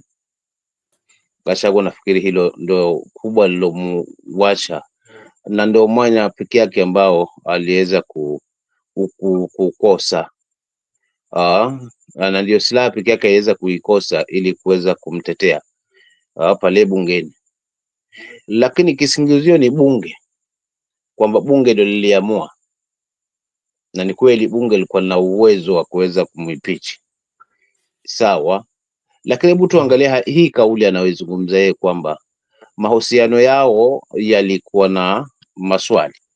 Kwanza, hakushinda chaguzi pale walipokuwa wanajipanga kuweza kugombania hii nafasi ya uongozi wa taifa. Ushaona, hapa ndo najenga hoja yangu kwamba ni bunge ama ni msukumo kutoka kwake, na definitely jibu ameliweka wazi kwamba yeye pia anahusika kimpande fulani, kwa sababu mara anasingizia bunge, lakini ukiangalia matamshi yake kwamba yani maelewano yao na watu ambao walikuwa wanamzunguka yalikuwa kidogo, na pia alikuwa ni mtu wa vitimbi, ni mtu wa chuki, ni mtu wa hasira, mtu wa gombana huyu na huyu huku. So sasa kutokana na hili linaonyesha picha wazi kwamba hawa wabunge waliambiwa sasa hiyo ndio nafasi mnaweza mkaitumia kuweza kumtema nje. Na kwa kweli Gachagua nafikiri hilo pia lilizungumzia yeye mwenyewe kwamba ni kwa sababu alikuwa amepanda gari ya watu, hakwenda kule na gari yake. Maana kwa kweli kama angekuwa na chama chake na wabunge wa kutosha, mfano ambao wanasimama upande wake, labda hili halingetokea pale bungeni. Lakini kwa sababu ya uchache na kwa sababu aliamua kwamba sisi tuenda kwa UDA na tutaenda kwa UDA, kwa sababu UDA ni chama chetu kimoja ambacho ndio gari pekee yake ambayo tunapanda kuweza kutufikisha katika hali ya uongozi. Nadhani hii ndio fursa pekee yake aliyoitumia huyu gwiji wa kisiasa, nduli wa kisiasa kuweza kumtema huyu na kumleta rafiki yake sasa yule ambaye alikuwa ni kipenzi chake. So inaonyesha tangia awali uteuzi huu wa huyu Gachagua ni kama ni msukumo tu, alisukumwa kuwa pale kwa sababu pengine alikuwa na fujo, kuna kitu alidaisha, pengine kulikuwa taharibu haswa. Yes ndugu yangu, yani nakupata. Tuseme kweli kabisa, we knew kwamba Gachagua bankrolled ni pesa. Kibika alikuwa na pesa, okay, it's money. So this is, we should talk about it. He should have been honest with us kwamba Gachagua alitoa pesa. He has the money. Where did he get the money? Okay, so these are things that we know. So when he's talking there and nyinyi wote mlikuwa mnasikiza, you know, the discussion around why he was selected, because he bankrolled the election. And so when we talk about the 10 billion, whatever the case may be, that's the money thing. Ni hao watu wanapigania hizo pesa zao. We don't know how they got that money. Okay, so this is the corruption. This is the heart of it all. So let's talk about the truth here, because the truth is what will set us free. When we know it was money, it was money. Kabisa. Unaona, so tangia awali mapenzi yake kwa huyu bwana hayakuwepo. Huyu aliingia ile basi kwamba kwa sababu siku zilikuwa miezi ilikuwa imebaki mitatu watu waelekee kwenye uchaguzi, labda pengine kwa kuweza kuvutana ndani ya chama dhidi ya nani atakuwa deputy wa rais. Hapa nafikiri akaiona kwa mbali huyu jamaa, huyu nduli wa kisiasa, akaona sasa hapa mimi huenda ikanikatikia zaidi, nikakosa kura, watu wakaona kwamba watu wenyewe wanalumbana, alafu tena tu waamini, na tayari unaona. So akajaribu kufunika pale, akasema acha niende tu, lakini nitajua kule baadaye kipi cha kufanya. Na kwa kweli kile kipi cha kufanya ni hii kwamba aliona kwamba huyu jamaa hatakuwa na wafuasi, hawa watu wa UDA wote watakuwa ni wangu, na ndio maana aliwakimbilia kabisa kuwatia katika kiganja hii parliament ya 13 parliament. Ndio maana alikimbia akaitia kwenye kiganja haraka sana, kwamba endapo masuala yatajitokeza basi itakuwa ni haraka sana haswa kuweza kupitisha vitu ambavyo ni vya ajabu ajabu kama kuondolewa kwa Gachagua, kwa sababu kimtazamo wangu si kuona sababu ya kuondolewa huyu jamaa, maana wamechaguliwa kwa tiketi moja na wananchi, ndio alimnominate, lakini kabla kumnominate hakukuwa amemnominate kwa sababu yuko rais tayari. Alimnominate wakiwa wote wanakimbilia hicho kiti, maana hawanacho katika mikono yao. So kwa kukipata walikipata kwa pamoja kupitia kwa mwananchi. Nafikiri hapo lazima tuelewe zaidi. So hapa akituambia kwamba anamnominate, alimnominate baada ya kwamba ameshakuwa rais ama kabla hajateuliwa kuwa rais ama hajachaguliwa kuwa rais.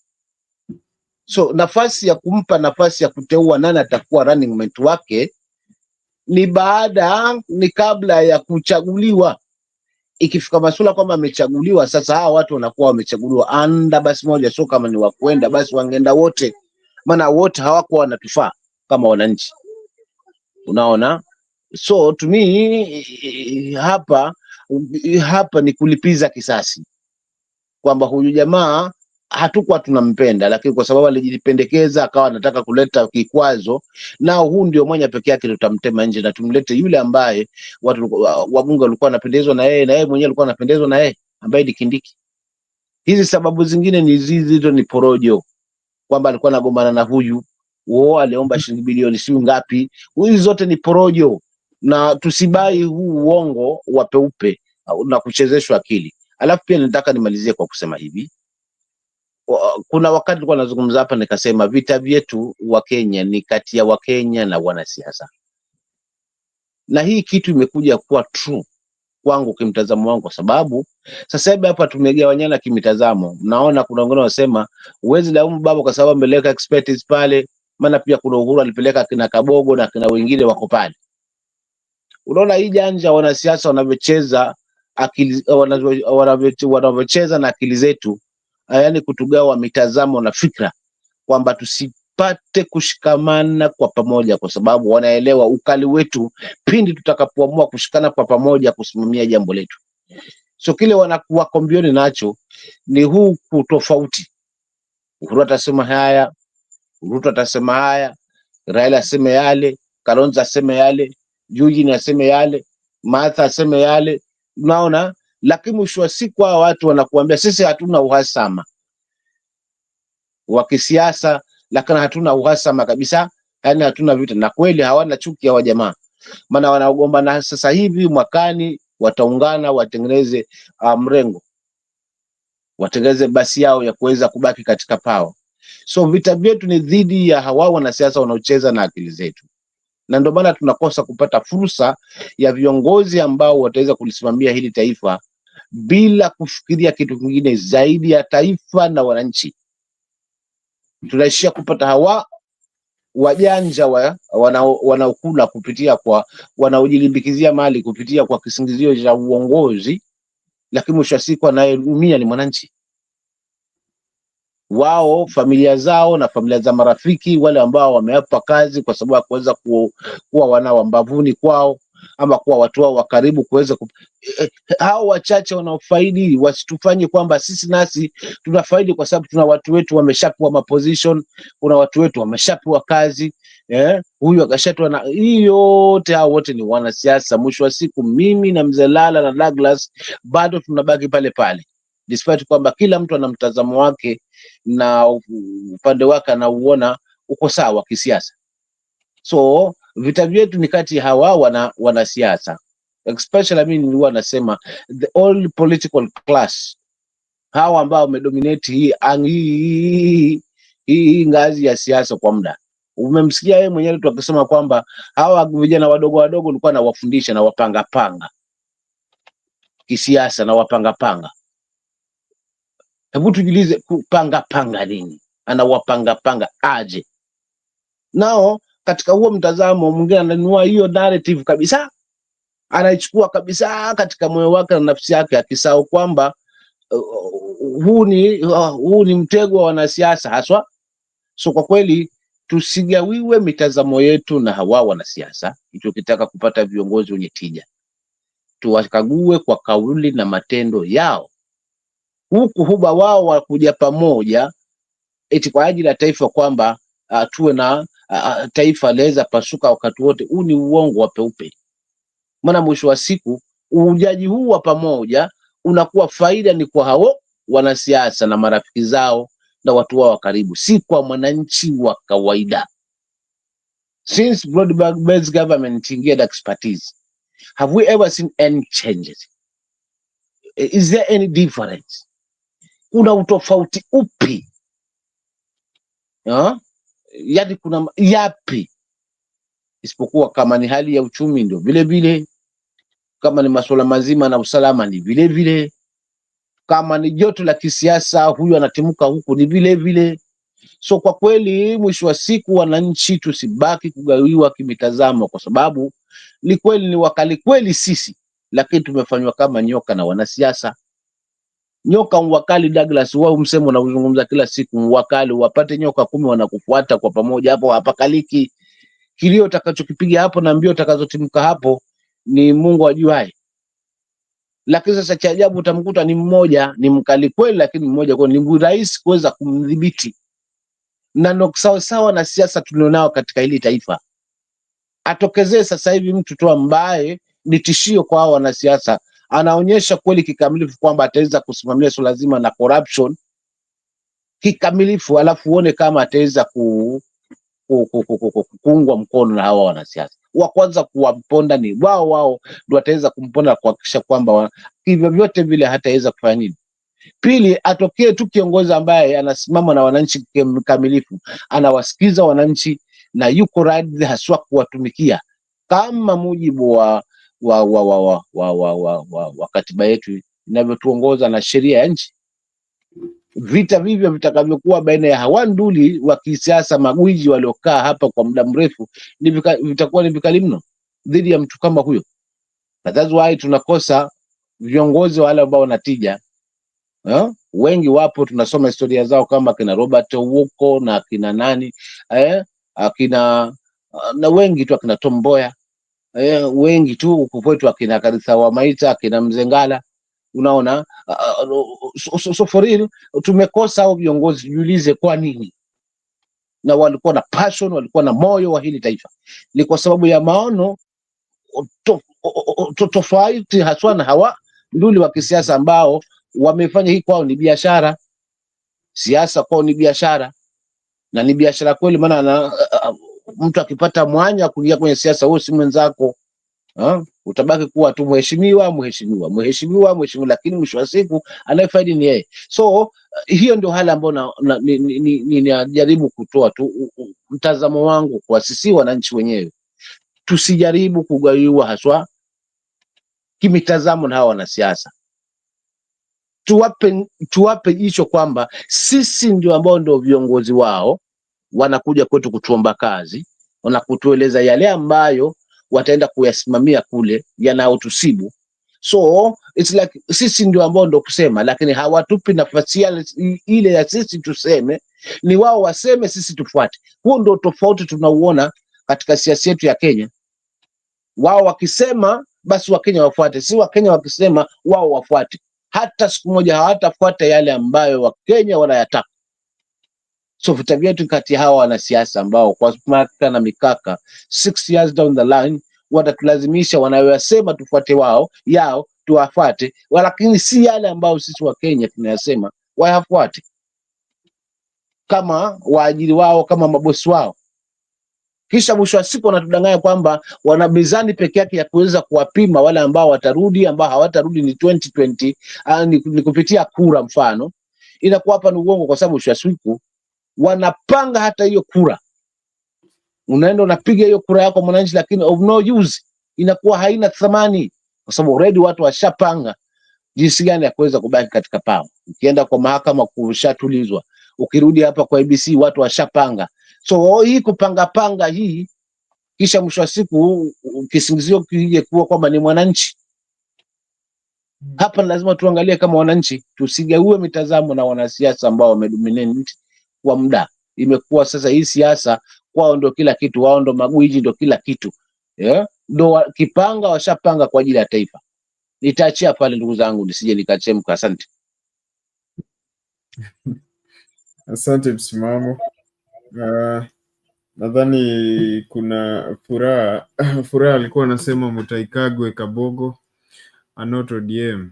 People always conveniently forget that Uhuru also spoke to Ruto and brought in his guys. Lakini nadhani umejibu hiyo comment. Ndio hiyo mitazamo kakangu Douglas, ambao sasa hivi hapa tayari tunaona hapa tumeshagawa kimitazamo kwamba ukionyesha kidole sisi wenyewe kwa wenyewe tushagawa mitazamo. Tutasimama lini kama wananchi ili tuheshimike na tusungumza sauti yetu, hawa viongozi watutii, kwa sababu hivyo ndio inavyofaa katiba yetu, na ndio maana inasema kwamba nguvu ya hii katiba iko mikononi mwa wananchi.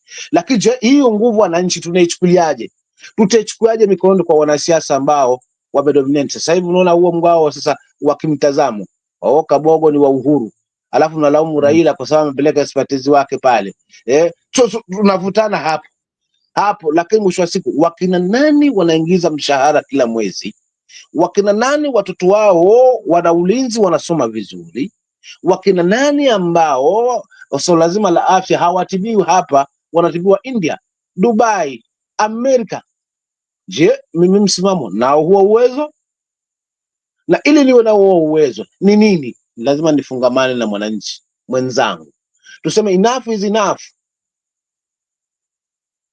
Hao uongo wanasiasa huu, unaona, na ndio maana nasema haina haja tuende 2027 kwa sababu tutarudi pale pale. Tutapitishwa kwa katiba, tutapitishwa kwa sheria, kuna watu watasimamia hapo. Mwisho wa siku tunagaiwa sasa kimitazamo. Sisi wenyewe kwa wenyewe tunaanza kutoneshana vidole. Wewe amba ni mtu wa Raila wewe.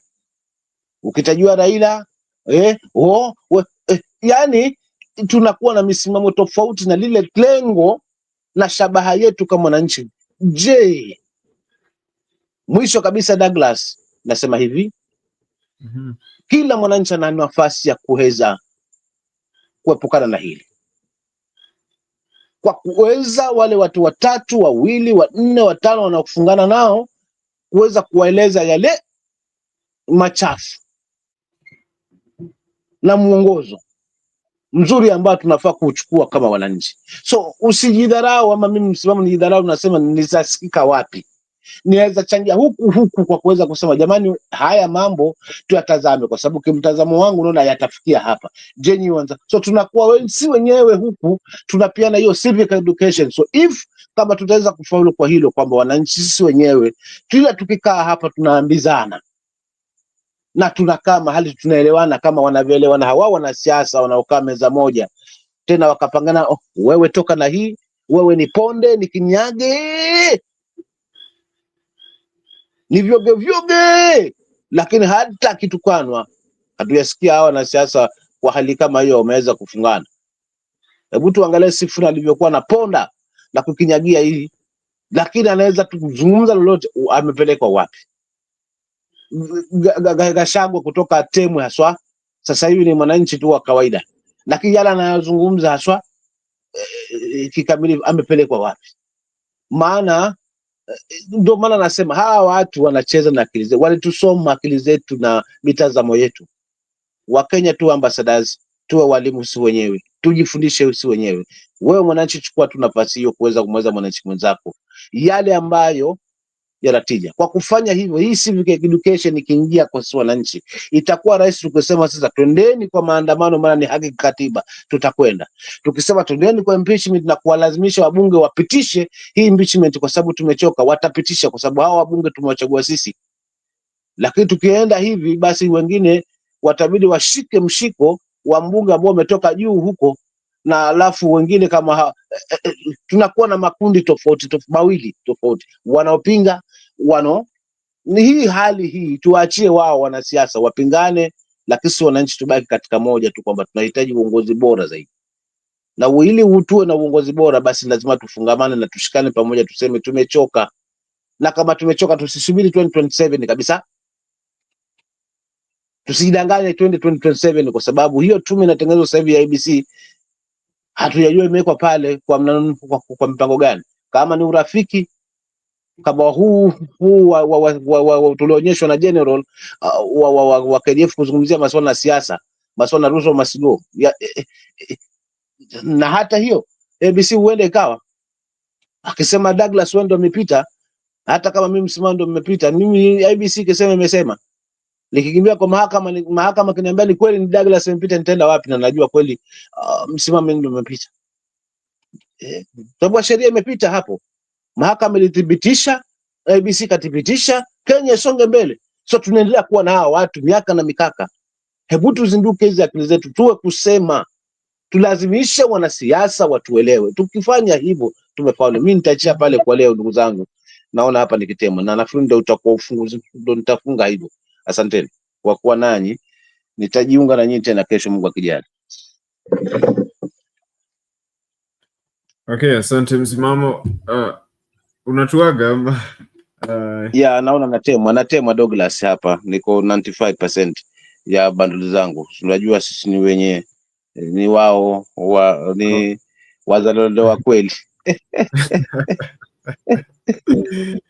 Ameanza kuitisha. Sawa, wazalendo wa kweli. Tunasema ukweli, si ule ukweli wa kina Gachagua na wanasiasa. Sisi tunasema ukweli. Unajua ukiingia hapa kuzungumza pia Douglas ni hivyo. Lazima bambanye. So ukifika mahali unatemwa, zungumza kweli, natemwa jamani. Kwa hivyo hiyo ndio hali halisi. Okay, lakini tunashukuru kwa kujiunga nasi leo. Imekuwa ni muda na ujiunge nasi tena na tena, usipotelee msituni huko. Niko wanangu ambavuni. Mimi niko kote. Unaweza nipata kule kwingine, uweza pata kule, lakini lengo langu linalonipeleka kote kuhakikisha bado nasimama katika msimamo wangu. Sibadilishi msimamo wangu mimi. Msimamo wangu ni uongozi bora. Na huu uongozi bora huu, mimi peke yangu siwezi, lazima nimshirikishe Douglas, nimshirikishe na Mzee Lala, japo kila mtu ana mtazamo wake. Lakini mwisho wa siku na imani katika haya mazungumzo 1 2, nikichukua la Douglas, nikichukua la Mzee Lala na nikileta la langu pale, tutakuwa na msimamo mmoja. Wananchi wanapendezwa kusikiza sana hizi challenge. Na imani hata viongozi wanafuatilia hizi challenge. So tunafundisha both. Hapa mambo tunazungumza hapa yakimguza kiongozi, lazima utaona kuna mabadiliko mengine yanakuja na mingine. So hii kitu tusijaribu kuleta siasa hapa. Ndio maana mimi msimamo niko tuna msimamo wangu ule kwamba sijapendezwa hii ingie, na bado nitaipinga hata ilete nani, ilete expertise kutoka wapi, but still hii ni nguo ya viraka tu. Ni kweli na stiri mwili, lakini je, ukiangalia shape yake ya hiyo nguo inakuwa haina thamani kama vile ambavyo umenunua dukani ikiwa mpya. So kweli viraka umebandika, vimekustiri uchi, lakini sura na shape ya hiyo nguo inabadilika. So ni kama hii serikali kubandika hii, lete hivi, vyote ni viraka. Sawa, vitasaidia kuficha huo uchi, lakini je, mtazamo sasa wa hiyo serikali nzima utakuwaje? Nitaacha hiyo ni fumbo tu la leo, kwamba nguo ya viraka inastiri tu, lakini hubadilisha hiyo shape ya hiyo nguo. Kwa hivyo inakuwa na sura nyingine tofauti na vile ambavyo umenunua wakati haina viraka, ni mpya. So sehemu kibandika viraka ndio itakuwa nguo, lakini je, mtazamo wake ya hiyo nguo kisura unaiona inapendeza ama haipendezi? Ni hapo sasa nitaachia hapo, mtanipa jibu kesho, Mungu akijali. Asante. Asante msimamo. And yes, they are dropped out. But I still have Lala, although I want to take the conversation. Tukijaliwa ndugu yangu msimamo, asante. Ningependa I think let me speak in English to yes. answer Awesome. I think Awesome I think stated that thinking of a change between now and 27 is almost some kind of a coup. It has to be violent. No, it doesn't have to be. It doesn't have to be. I think we can be constitutional and we can bring changes It happens everywhere. Whether it's all the countries that we know of, if a government has got corruption, the government collapses, and if it's parliamentarian, you hear the president appoints another, or another prime minister, or the country go for general election. It is supposed to be an inbuilt within the constitution, within the system, where automatically there are certain things that trigger certain reaction. But for us to think only in terms of violence and people dying, that's why we have a problem. Okay, that's why we cannot argue, we cannot debate in another level. We are still lower. We are still, people are evolving very, very low to think of constitution as God. It's almost like you cannot do anything. If somebody is a thief, you cannot stop them. Okay, and if they say something and you can't disagree with them, you die. That's dictatorship. Okay, and I thought that's what we are running away from. So Awesome and others, I think our fight in this channel must be for all of us to see things constitutionally, democratically, so that we save our people from dying. There are people who are dead because they did the right thing. Now, if our idea is if you try to oppose this government, you die, then what are we trying to tell Kenyans? Okay, what are we building? What are we fighting for? And it's sad that even within our fight, for this right, we miss that critical point. And I think it would be even better to bring this government down, not with guns, but simply when Ainchi is saying, this is not what we envision in our voting. This is what we voted for. This is what we don't want. Okay, but it's like we can't say that. So we are at the mercy of the politicians. So all we can do here is talk about politician, and where do they get their power? We give it to them, and so we are stuck. We are stuck. So I think change has to come from us, and we gotta say it. We gotta stand on those truths that we know. We gotta leave our little cocoon, in our tribal cocoon, where we protect certain person. It's very hard to do, but we gotta do that because the benefits are great. If we do it, we know we will have a good country. We know people will eat, people will, the economy will grow, the country will get better. So we know what it takes to grow economy. But you know what? We don't want to do it. Why don't we want to do it? Either fear, or we are very tribalistic in our thinking, or we don't understand what democracy is, development is all about. So we are stuck with these people who are just using us. And so it's very sad. So Awesome, we can make those changes legally, and it can be done, but we gotta stand together. Animals do it. When I was young, growing up in Mombasa, we used to go to Nyali, and we tried to capture those monkeys. You remember there were many there when we were younger. And if you take one monkey, the whole forest will come after you. They will come after you. So you don't touch a monkey, a baby monkey. It doesn't matter. Every one of them will come for that one monkey. Okay? So the only way we used to do it is to buy cigarettes called Kali. That used to be a small cigarette called Kali. And that Kali, you get a banana and you put it in that banana. So when a monkey comes and eat that banana, they end up, on my lewa, so they can't move. And so when then you just go and pick that monkey and take it with you. Okay, we used to do them for, I think we took one and come up in the neighborhood where we were, to play with it. But monkeys know what to do. They will not stop when one of them is taken. But in Kenya, we kill our own, but we move on. We are like those wildebeest. One of them is taken. There are so many of them, but they can't even, do something about the member of theirs who have been taken. And that's sad. That's really sad, because I thought that we had developed to a point where we can do that, and not even develop, because in our own culture, in the traditional, in this African culture, it was not that way. A tribe will protect their own. They will fight. You have something happen to them, they come and fight. They will defend their territory. They defend their dignity and their honor. So this thing that we have, I don't know where it came, the colonial mentality, slave mentality. So we feel like there's not enough for us. So we strive to get something for us. We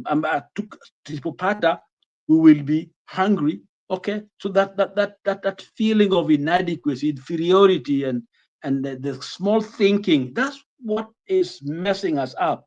So that we debate or we engage each other on that lower denominator, the point where, and actually this is what the West, others, Chinese and others like, because as long as we're fighting among ourselves, they come in and extract, what we have. And that's what is keeping the West rich and this country's rich. And I shared with you here the last year, I was in Vegas, and one room was quoting off $100,000 one night, a room. And that money, where is this coming from? Those are the Congo. They're coming from coffee and tea and all these other things that we sell. We go there, take it out there. They decide how the pricing, what the London auction, New York auction. So you don't even know the price of what you have. They decide for you what the price you're selling it to. But when they bring their things here to us, they already have their prices. So you cannot control yourself. So all you're left is to fight between you and each other. You're stealing from each other. They love that. Our enemies love that. So for us to go out here, put on a suit and walking in the West because we stolen some money from the treasury and go buy a belt. I don't know. I think it's Marcomen who was bragging with his shoes and all. I mean, it looks so silly. It looks so dumb, And these are the things that are bringing our dignity, kind of down, lowering a sense of who we are. You see, at independence, they thought, first of all, the West was scared because Africa was becoming independent, okay? Because they thought we are going to get what belonged to us. We're going to reclaim our stuff. But you know what they did? They came in and actually just took over. So what we do is we work for them. We do things for them and send it to them. And they enjoy it. And let me give you an example. For a long time, this is I think in the 90s, in the 80s, that is, in the 80s, okay. The tourism industry, in Kenya, most of the key players, and still, I think still it is, I think it's still the non-Kenyans. They are more of, European, okay. They run the show, okay. What used to happen is you walk in the street of Germany there, Switzerland, and all those places, and you see this advertisement, you used to see those advertisements, and telling you how much it would cost to come to Mombasa in Kenya for 2 weeks and back to Europe. And the price was almost the airfare that you and I used to go to Europe and back. For the European, that's enough for them to have a 2-week vacation in a top hotel in Kenya. So what were they doing? What they're doing is they have come to Kenya, they set their businesses. When you pay your money in Europe, that money never see Kenya. All they do is pay the little to kind of keep you in Africa. So Kenya was not benefiting from that tourist dollar or the pounds, sterling pounds, whatever that time, and euros. The money was staying in Europe, okay? And Africans, here is our animals, here is our parks, here is our resources. They are simply using us for their own interest. So who owns the tourism industry, those animals? We are just taking care of them for them, and they give us very little. And this has been one of the ways these guys have been able to exploit us. Now we are aware of Traore, what the man has been able to do to kick out those French, and all of a sudden, uranium prices, now they can set the price. It was, I think, 75 cents or 70 something cents a pound. That's what they were getting in Burkina Faso. But then when Traore kicked them out, the French out, is now selling the same for 200 euros. It is mind-boggling. The man is able to pay some of the debts just based on that simple exercise he did. Kick them out, get your product, go and sell it out. There's a country finally called Cuba. Cuba had problems. Of course, we know Russians was their major trading partners, but they were having issues with Russia.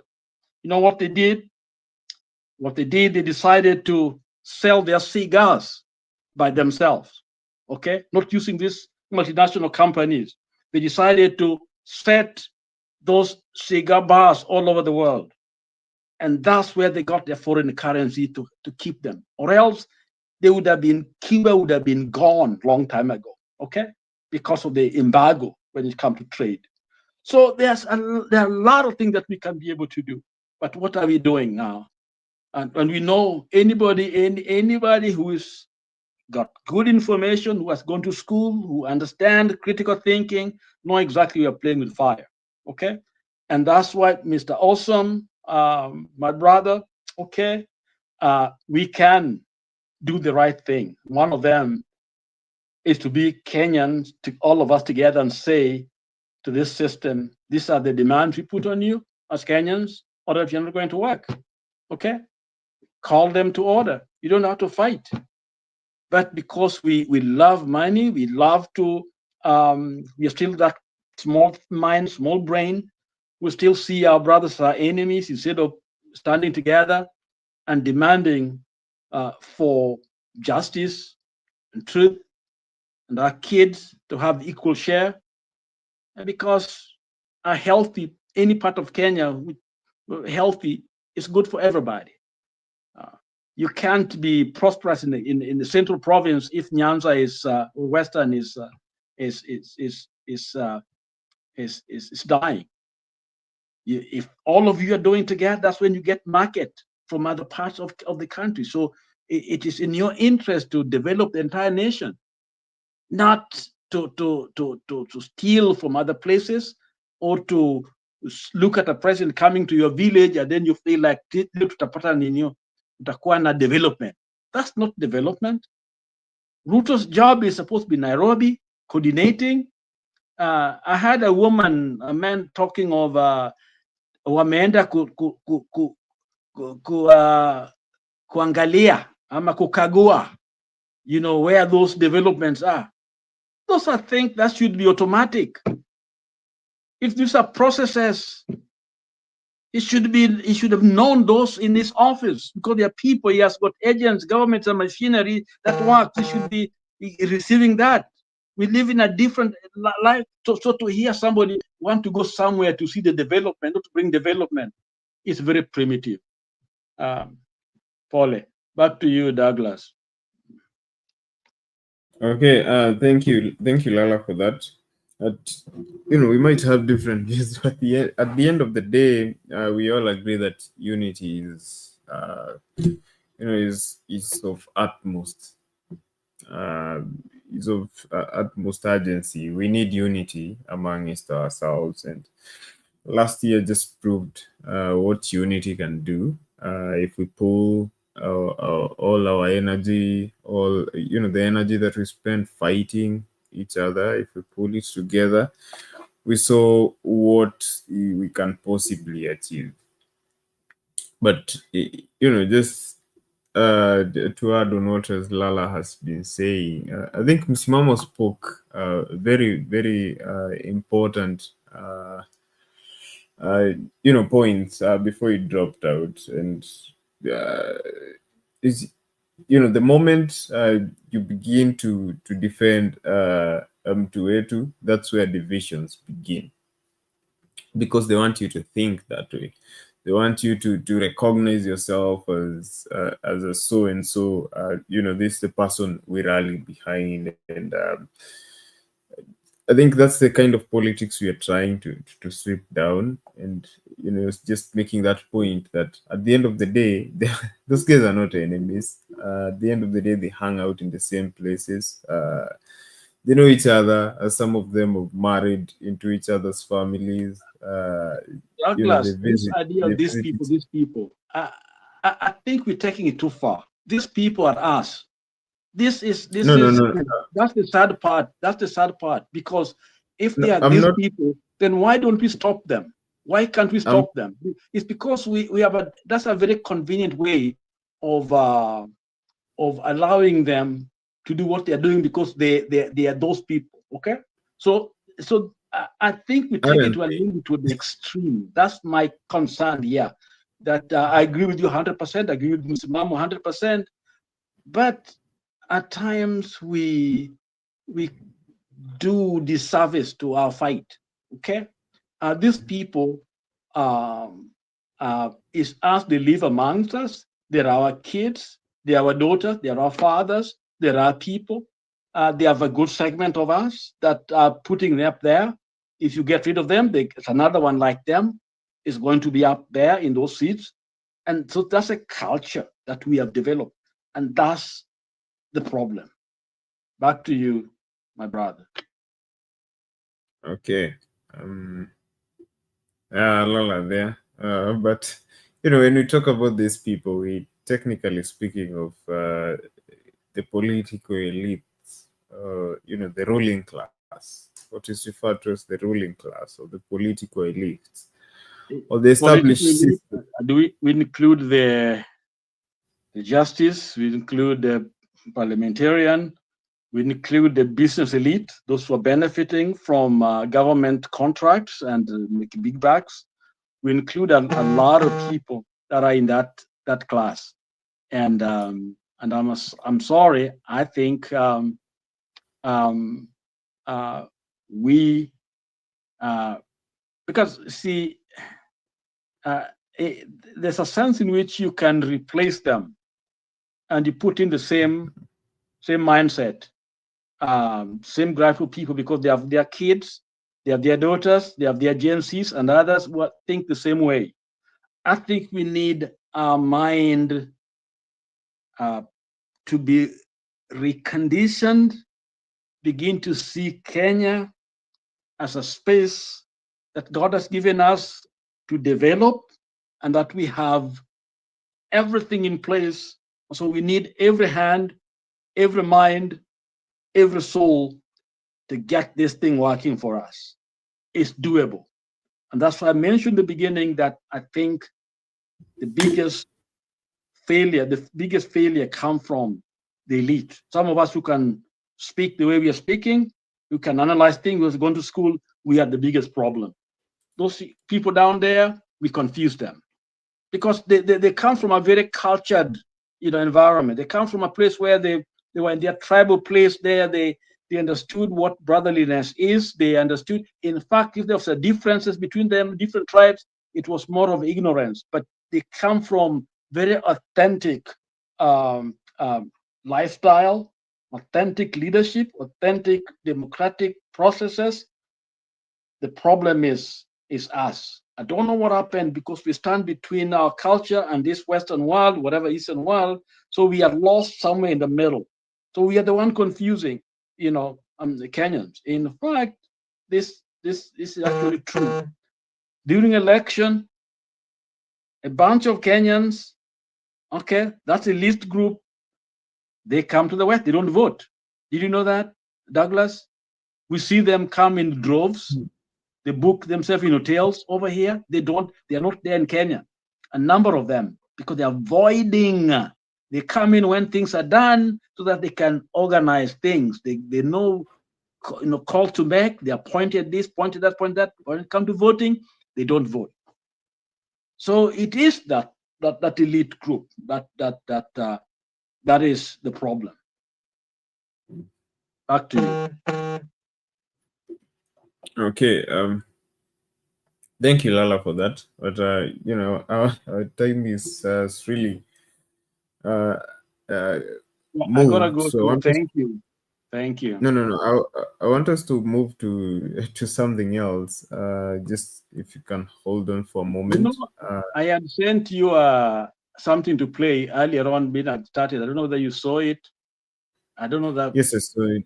I'm going to have a look at it. But in the meantime, let's just take a look at these 2 bites. Then we'll come back. I've seen it, but just give me a moment to set it up. But in the meantime, let's take a look at this.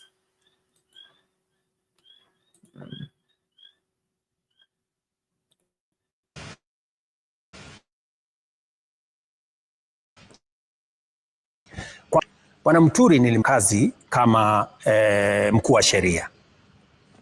Yeye mwenyewe alinieleza ya kwamba hii kazi, kwa sababu hajakuwa practice kwa muda mrefu, kwa sababu alitoka huko kwa kuwa magistrate, akaenda bunge, akakuwa mbunge, akakuwa speaker, akasema ile kazi kidogo inamlemea. Yeah? So nikakaa kidogo, nikaona kweli amelemewa na ile kazi, lakini makosa pengine ni yangu, nilimsindikizia, I persuaded him, nikamwambia no, it's okay, fanya tu hii kazi, nafikiri haitakulemea. Lakini kwa muda nikaona kweli imemlemea, so nikasema okay, wacha nimbadilishie kazi, nikampatia kazi ya waziri. Lakini hata wewe unajua, sasa hapo katikati akagoma kuja katika baraza la mawaziri. Sasa mimi nataka nikuulize wewe, ni mimi nimemfuta kazi ama ni yeye alijivuta kazi? Sasa wewe ni waziri, baraza la mawaziri umeigomea. What am I supposed to do? Lakini Mheshimiwa Rais, iwapo aliyekuwa spika ama aliyekuwa mwanasheria mkuu alitoa ripoti baada ya matamshi yako ya kusema kwamba yeye hakuwa competent, akatoa ripoti ya kuonyesha yale mambo ambayo aliweza kuyaafikia wakati alipokuwa ofisini. Sijui kama unakubaliana na hiyo ripoti. Hilo ni jambo la kwanza. Na jambo la pili, kutokana na yale ambayo yalifanyika around JB Muturi, the former CS, inasema nini kuhusiana na wale viongozi, ama ni jinsi gani unaweza kuweka viongozi kwa mizani wakati ambapo unateua mtu? Na nitarejelea lile swala la Gachagua, wakati ambapo ulisema kwamba mlipokuwa Karen, sio viongozi wengi ambao walikuwa wanamtaka. Kwa hivyo inasema nini kuhusiana na jinsi ambavyo unaekelea mizani viongozi ambao unafanya nao kazi, na wananchi watasubiri hadi lini? Na la mwisho, Mheshimiwa Rais, miaka 2.5 baada ya kuingia katika ofisi, ungali bado unapeana ahadi. Wakenya wangoje ahadi hadi siku gani? Umemaliza? Bado yapo mengine. Okay. Kwanza, I am a person who believes in giving people a second chance. Even though many leaders did not favor my friend Gachagua, I still gave him a chance. Yeah? Because I'm a strong believer that when you are friends, you don't just dismiss friends. It applies to JB Muturi. Even when it was difficult for him to perform as an attorney general, and it's not even me. Ask any government department. They had many difficulties. But because he was my friend, we worked together, we campaigned together, I was willing to give him a second chance. You know? So if you are saying that I should not have given Rigathi a chance and I should not have given JB a chance, that is you, that's not me. I believe differently. And I believe people given a chance, there are many people who have given another chance and they've done very well. You know, they have acquitted themselves. Sometimes maybe people are misjudged. And I want to see how, until it becomes impossible to work with the people who are in your team, you must give them a chance. So I gave my good friend Justin a chance, a second chance, but in the process, he dismissed himself. And I have, what did you expect me to do? I give somebody a chance, he starts to do whatever he's doing. So I think let's move on. Let us, and you know, it's not the end of the road. JB Muturi has a very good pension as a former speaker. So hawezi kuumia sana ataenda kuhangaika, ako na kazi nyingi, ako na pension, anaweza kusonga mbele. Tunaweza labda tuone wakati ambao Opposition leaders led by Wiper leader Kalonzo Musyoka and DAP-K's Eugene Wamalwa have continued to criticize Chief of Defence Forces General Charles Kahariri over his recent remarks warning Kenyans leading the Ruto Must Go campaign. Speaking in Nyamira County, the leaders urged military personnel to stay out of politics. They also called for police officers currently in the multinational security support mission in Haiti to be recalled immediately. Willie Lusige has the details. The opposition leaders, including Wiper leader Kalonzo Musyoka and his counterpart Eugene Wamalwa from DAP-K, were present at the funeral of Ben Omonga in the village of Nyayukuro in Kitutu Masaba constituency, Nyamira County. The opposition continues to target General Charles Kahariri, the head of country's defense forces, over his recent warning to the section of Kenyans spreading the Ruto Must Go message. The opposition says the military leadership should cease engagement in politics. Hatutaki Ruto anaamrisha vijana wanajeshi wetu kutoa matamshi ambao hailingani na katiba yetu. Kwa hivyo hiyo ni onyo tu simple, hatutakubali mambo kama haya. Hatutaki tuone hali tena majenerali wanaanza kusomea wananchi. We don't want the military to intimidate the citizens of the republic. On Thursday, General Kahariri said Kenyans engaging in the Ruto Must Go chants and advocating for regime change must ensure that they do so through constitutional means. Wakati watu wanaamua kwamba tumechoka na hii serikali na mulichagua wenyewe, alafu mnasema must go. That must go must be done according to the constitution. That's why people question kwa nini military inakuwa deployed. We have a responsibility. We took an oath to defend the constitution, to defend the republic. The opposition is now calling for the withdrawal of Gazette notice that allowed the deployment of military personnel on the streets. That Gazette notice we are demanding that it must be revoked na wanajeshi wetu wabaki kwenye barracks. They also called for the withdrawal of Kenya police officers deployed in the multinational security support force in Haiti, weeks after the team suffered its first casualty and days after another police officer was reported missing. We want our boys back. This ill-conceived mission, ill-intended, ill-deployed, tunataka ikomeshwe na iwe cancelled. Our officers warudi hapa nyumbani. Willie Lusige, Citizen TV, Nairobi.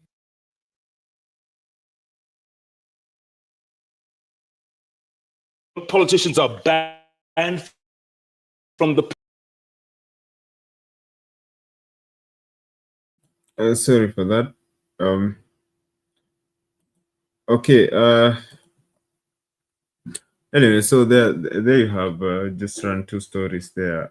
First, it's him just explaining why he fired Muturi, what happened really, and then there's the issue of CDF Kahariri. So Lala, was it on Friday or Saturday? There we had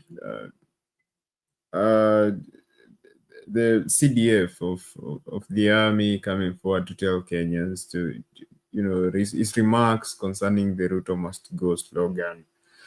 And so there have been jitters in the country, people saying, why is the army chief coming to tell Kenyans to stop chanting Ruto Must Go and that kind of stuff? But I want to hear from you. Is it right for him to do so? Douglas, I think I weighed on it. I think Bernard was here, and I just had to reiterate what I stated.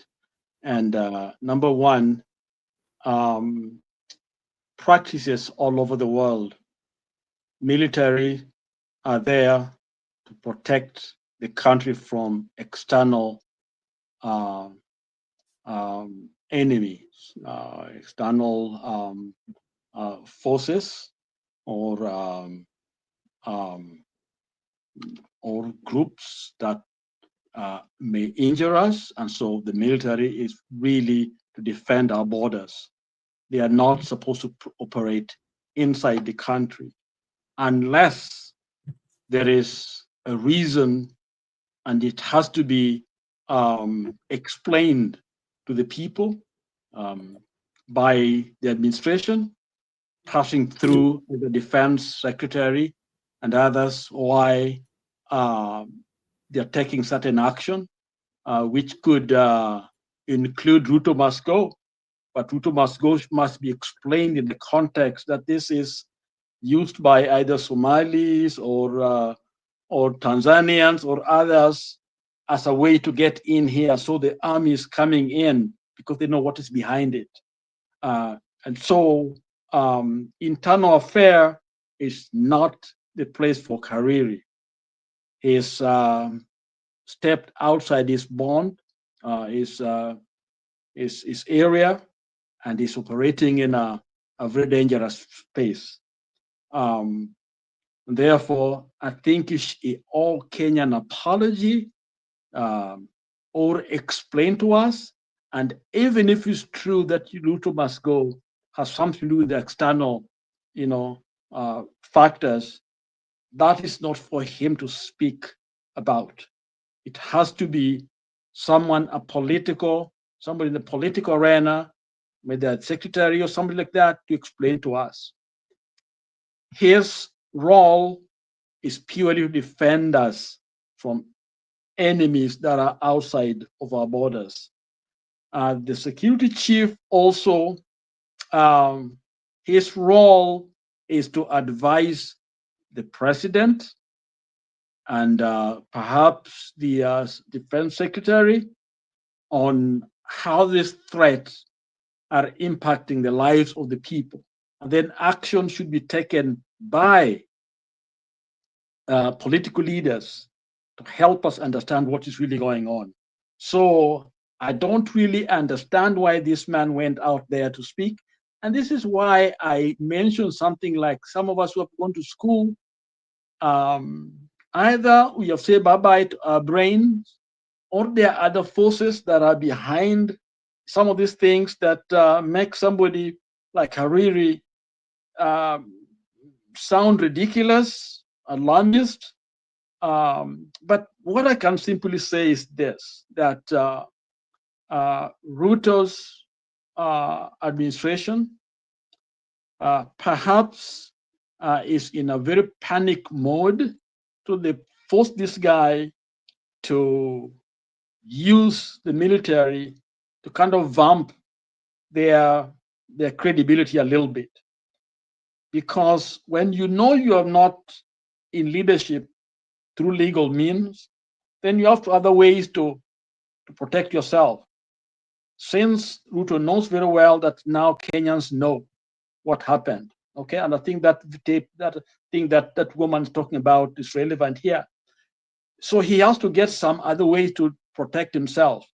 So the only force that he has left, because when Wananchi have known the truth, now the only force is the military, so that the military can give him a little bit of a boost so that he can talk to us with some kind of power, because that is how he thinks he can be able to maintain his leadership, the next few months.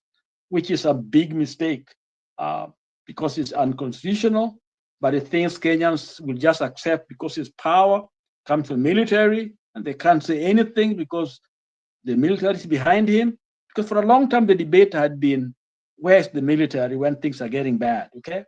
So insecurity on the part of Ruto and his team, I think, have forced them to go the route of the military, which is really very, very sad because it is illegal, it is unconstitutional, it is bad, it is allowing the military to operate, within, like what they did when they put them on the street. So it's just bad for Ruto. Back to you. Okay. Okay. Thank you, Lala, for that. I think you had this discussion before with Bernard, but I think I just wanted us to go through it. We have Kalonzo and his team weighing in on the same, and just concerns because there's still an active Gazette notice. You remember during the revolution last year, the military was deployed to the streets, and there was that rush act of parliament allowing them to be deployed to the streets. So there's just that concern that it's still an active Gazette notice, and they're calling for it. And Douglas, you see, when we let something like that stay on, we will not see illegal, it's unconstitutional. Now they're able to justify this other one because I think people didn't really focus on it because that should not have been there. The military should not have been on the street at all. And this, to me, I'm anti-Gachagua, okay? But there's something. Are you there, or you are playing something? No, yes, I'm still. Go ahead. No, I'm still here. I was just saying that I'm anti-Gachagua because I don't think he's competent enough. But I also see him as somebody who is being used, okay? His role was to kind of take pressure away from Ruto because of the people. He knew that he was not a very credible guy. So why can't you throw him in there so that he takes some pressure from this other team? Because when you see the military getting involved, when you see, Gachagua being removed and things, it's as if there are certain forces that have been working. But so this man was just used, and now is because they knew his inadequacy, so people will not really be behind him when he's kicked out. So it may be the genius of Ruto in terms of putting Gachagua there, so that is unceremoniously removed, so that he gets where he wants to go. So that's a speculation that somebody can easily suggest that had taken place. Back to you. Okay, thank you. So this clip you had sent, I wanted to play it.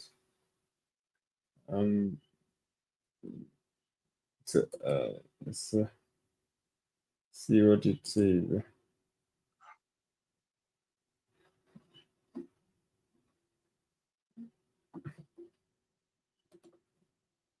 So where's the sound? Wenda uchunga kuku ya kuku huko, ama ukwenda daktari ya ng'ombe. Ni sio ukisema ng'ombe inadungwa sindano, enda ukwe daktari ya ng'ombe. Hakuna mtu alikuchagua. Hiyo utanyanyasa wana Kenya, hiyo tutakutoa, utanyanyasa wana Kenya. Hakuna siku kitambulisho tutasema bati ilikuwa inalipwa. Hakuna siku tutasema kitambulisho ilikuwa 100 ama 50. Wewe mwenyewe uliingia na mlango ya nyuma, hakuna mtu alikupea kura. Wewe mwenyewe ulipata hata 3 na Raila akapata milioni 9. Nani alikupea kura? Ndio saa hii kunyanyasa sisi wana Kenya. Saa hii sisi tuna hata sauti, tuna hata say. Ati wewe ni president ya nani? Nani alikupea kura? Wewe una nini? Nani alikupea kura? Wenda uchunge kura, wenda uchunge kuku. Enda ukwe daktari ya kuku huko.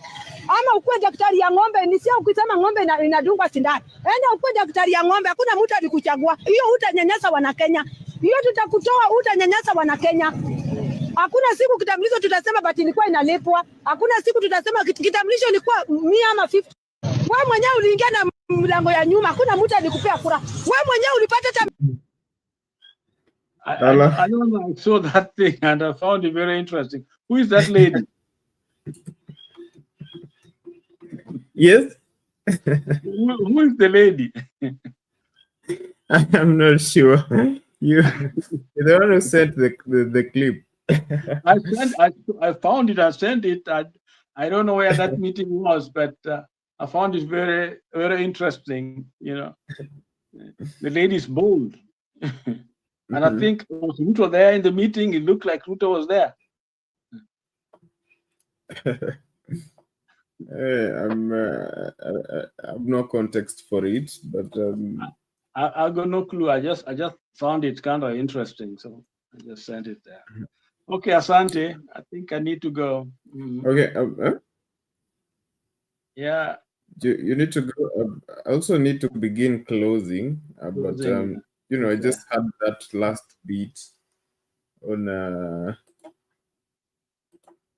You know, I just had that last beat on. So you know, so last time I think we were talking with you and Shadizo. We had Shadizo around, and you know, Maraga just we had Koome, yeah, and Maraga had declared his presidential bid. So, and you know, one of the concerns Zake Koome was that he needs to be more aggressive and that kind of stuff.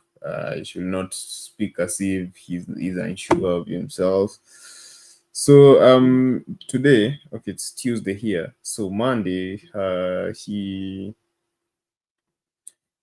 held his first town hall meeting in his home county of Nyamira. So I just wanted to look at that briefly since we need to begin closing.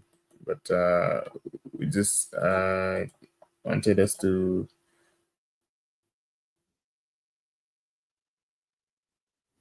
sorry for that. Wanted us to take a look at that before we close. If you can just spare a few. Let's stay with politics, and former Chief Justice David Maraga officially kicked off his very first official town hall meeting in his home turf of Kibirigo in Nyamira County to bolster his 2027 presidential bid. Maraga, who met various political leaders in the county, maintains that he is fit for the House on the Hill come 2027 polls. This comes as a section of Gusii leaders say that they won't stop either Maraga or former Interior CS Fred Matiang'i from running for the top seat, saying it is within their right. Crispin Otieno has the details. In yet another indication that former Chief Justice David Maraga is in for the 2027 race. The former Chief Justice on Monday got a green light to go for the country's top seat in 2027. West Mugirango. The meeting held at Kibirigo's Viongozi Center brought together Nyamira's grassroots political leaders in what Maraga termed as the beginning of a wider consultative process across the country. Vijana waliniuliza nifikirie nisimame alafu tufanye kazi na wao. Wasee wakaniuliza, iko wasee wamekuja wakaniuliza, watu wazima wameniuliza. Sasa nikitoka hapa nitaenda niseme Nyamira wamenipa mkono. Maraga used the opportunity to expound on the reason behind his countrywide consultations and how he plans to reboot the country once elected. Ufisadi tutaangalia hiyo kwa makini sana, sababu hiyo ndiyo inasumbua nchi yetu. Sheria ifuatwe vile wengine wamesema. Mambo ya uchumi iangaliwe. Hii ya hospitali iangaliwe yote. Several former MPs voted for his candidature and why he is fit for the job. And why are we voting for President Maraga? We are voting for President Maraga because number one, integrity. Nchi wameiba pesa, wamepora pesa kabisa. We want someone ambaye italainisha nchi. Ukweli urongo? There is a reason. As a Chief Justice of the Republic of Kenya, Justice Maraga has inculcated in himself and in society the culture of being just and fair. This comes as a wave of jitters continue to engulf leaders from the region who feels the community should have one formidable candidate between former CJ and former Interior Cabinet Secretary Dr. Fred Matiang'i. However, a section of elders from the region say they will not coerce any candidate to step down for the other, as it is their democratic right to vie for any political position. We have enough democratic space na uwezi kuambia it's so and so we nyamaza na yeye amesikia kitu kutoka ndani yake inataka kumsukuma. Maraga's town hall meeting is now heading to the coastal region, then western, after which he shall be in the Mount Kenya region. Crispin Otieno for Citizen TV.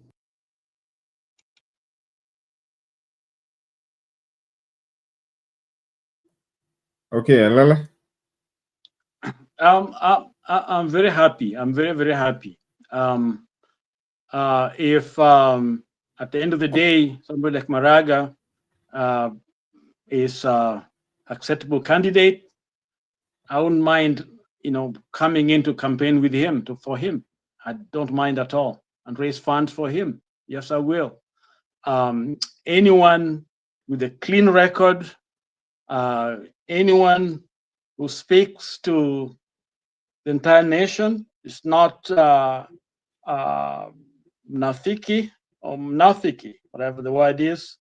Somebody whose life story is very clean, like this man, I think deserve my vote. Yes, on all Kenyans.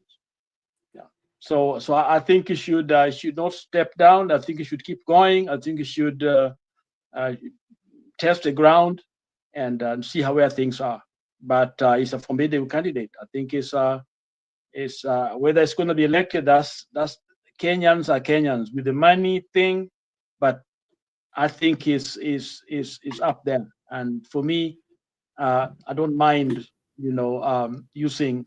I raised money for Obama. I raised money for Miss Clinton. I raised money for Biden. The key thing is we raise money for them, not just giving us money. We are the one to give them money. But the problem in Kenya is they are the ones supposed to give us money. No, we are supposed to be the one giving them money. Gachagua was there because he gave money, to Ruto. So it was buying of power. And so I think for many candidates like this man, I don't think he's a very rich man. All of us will be there to support him.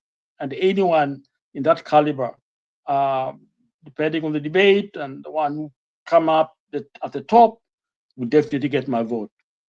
So I'm happy for him. Let him go forward. Let him not stop. Thank you. Yeah, thank you, Lala. Just one last question. Do you think he's going to disrupt the political conversation? Of course, right now the conversation, especially amongst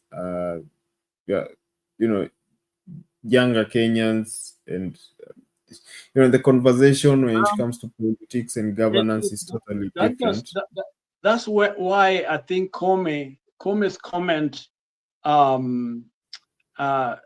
think what Maraga's doing is very good. He's coming from slow. We want to study the people, make step by step, because he has to build a momentum. This has to resonate with people.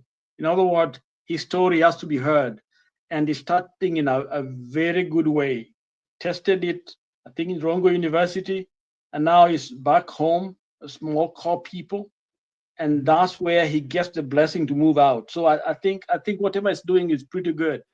Okay, so I'll let him go forward, and this is the right way to do it. But if you're waiting, there are people like Gachagua with a lot of money who can come in and use money, and Kenyans are Kenyans with money. I don't know what happened with money. When it comes to money, people just lose a sense of their reasoning and start following money. And they know, because Kenyans, we all know, if your son is sick, you don't go to somebody with a lot of money, you go to the good doctor. And we will look for them, those doctors, and make sure that your son or your daughter is treated by that good doctor. You don't ask whether they are lawyers or they are Luos or they are Kikuyus, they are Kambas. All you're looking for is a good doctor who can save you. Okay? And why can't we do the same, with in politics? That we go for the right people who will save us. We know very well, in your friends in the neighborhood, you know somebody you can live with your daughter. Okay? But when you come to Kura, unampatia Kura. And you know somebody who's not from your tribe who you trust very much. So there are things that we just have to grow up and do the right thing. Because I don't think most of our problems are self-made. There's nothing that we can't do if we do the right thing. Back to you. Okay, thank you, Lala, for that. I think that's a good point to just call it a wrap. I don't know if you have any final sentiments, like a final take on everything.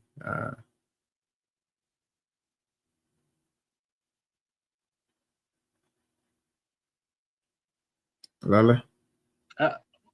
Hello, what do you say? I know. I'm taking your final sentiments.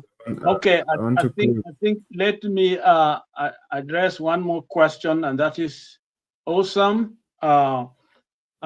Moi's advice, I don't know how to take it, because when you're in power for such a long time, it's about power, not about people.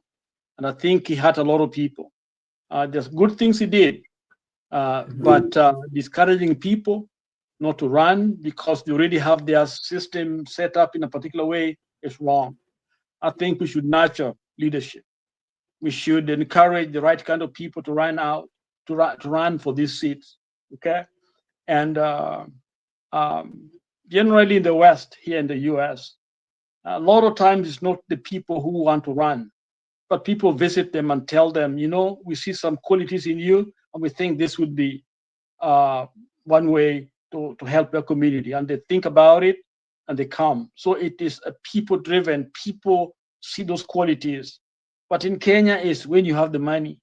So I pray that as Kenyans, we should look deeper, because if we choose wrong people, then actually what we are doing, we are actually disfranchising even the top person there, because he'll have people around him who can be bought. We've seen that in the county assemblies where these MCAs are like just bought, and they don't care about the counties. It's about their pockets. And so the little money that are gone to the counties, it's not been used very well. And so it is critical for us to select the right people. The same way you select a doctor, the same way you select a school for your child, the same way you choose what you buy in the store, the kind of medicine you're buying. Use that diligence, look that mindset, and you know what, we will save our nation. But if we allow somebody who gives us 1,000 Kenyan shillings, we vote for them, we know very well they are not the right people, we are digging our own graves. Otherwise, thank you all, and thank you for staying with us on this channel, and thank you, Douglas and Bernard, and all yours, wherever you are, and all the members of this group, plus others who listen today. Thank you very much, and let's all come and let's share our ideas and contributions, so that we have a robust debate, and out of multiple of counsel, there is always grace and development. Thank you.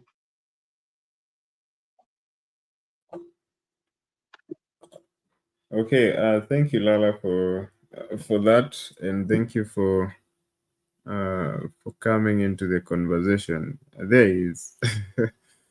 Okay. Thank you. So that's Reverend Lala. He's been with us throughout the show. Thank you for that submission. Thank you. Yes. So, God bless. God bless all of you. And the guys know I'm a preacher. I preach the gospel. I'm not a bad preacher. And I have a testimony that the Lord is Jesus Lord, and I live for the Lord and I walk for the Lord. So I'm not one of those preachers that come to your mind when you think of preachers and then you get angry and mad. And I try to do my best. Yes, I fail, but I do my best. And all of us are asked just to do our best because we have a country to believe in. And I pray for Kenya regularly, and I pray for good leadership regularly. Thank you. Thank you, Douglas, for the good work. I think it's only fair if you give us a closing prayer. Okay, But, prayers is always a good thing. Okay, let's say a word of prayer as we go. A moment, just a moment. I just need to give people the final tally on the poll. Do you think Ruto's return to Mount Kenya will restore his political support in the region? A moment. Let me just get you the tally. I think it seems to have disappeared.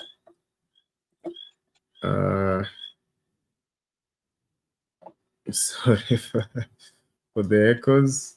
So at the end of the poll, 18% of you said yes, is going to get back that political support. 82% of you say no. How many votes? 61 votes in total. So with that, we've come to the end of our conversation tonight. So just if you've not subscribed as usual, subscribe to this channel. We need to grow the community as we continue to have the conversation. So turn on your notifications, as from tomorrow we'll be bringing you live broadcast as the president begins his tour of Mount Kenya, amongst other developments in the country. So with that, we've come to the end of the show. I was your host, Douglas. So Lala will pray for us, then we'll end it there. So Lala, over to you. Okay. Thank you, Douglas, and to all of you in the background. I'm a preacher, and yesterday my sermon came from the book of Matthew, the 17th chapter, and it's about transfiguration of Christ. When he went to the mountain, and there Elijah and Moses appeared to him, if you've not a Bible reader, and that's a very interesting passage. And the Bible talks of the glorification of Christ. They were dazzling like light. It was a place awesome to watch. And Peter stated, "It is good to be here." Okay, that's the feeling they had on that mountain. And Peter, as usual, impetuous and kimbelembele kidogo, suggested to Christ for them to stay there. You know, Jesus, let us stay here. I myself, Peter says, I will build a house for you, Peter, for you, Jesus, and one for Elijah and one for Moses. He wanted just them to stay on the mountain. But my message was called the great sabotage, sabotage, because if they stayed there, remember, almost a week later, the same month, that's when Calvary came to be. So they would have diverted the Passover, the holidays, the Easter that we are waiting for. That would not have been there because they would have stayed on the mountain, because it's good to be there. And so none of us would be talking about preaching, salvation, knowledge of God, because that sabotage would have messed everything, because it was good, according to Peter, to be up on the mountain. And I stated that there are a lot of things that are good that stops us from achieving our goals. It's good to get the money, okay? But then the country's going to hell. The economy is dying. The people are, this country is disintegrating because of people who make the choices because they got some good stuff. They've been given jobs, they're cut, and they don't realize that there's another mountain. There's another place for us to go. So I think if we can't all realize that the work is at the feet of the mountain, that we must leave that excitement, those things that we get, those blessings that we have, those blessings are for us to go back to the feet of the mountain to do the work of ministry, to do the political work, to do economic work, to do legal work, whatever it is that God has called us to do. We are all called as Kenyans to go to the ground, to work, to love each other, take care of each other, because Calvary is coming. And Calvary is where lives were saved, because Christ died for sin.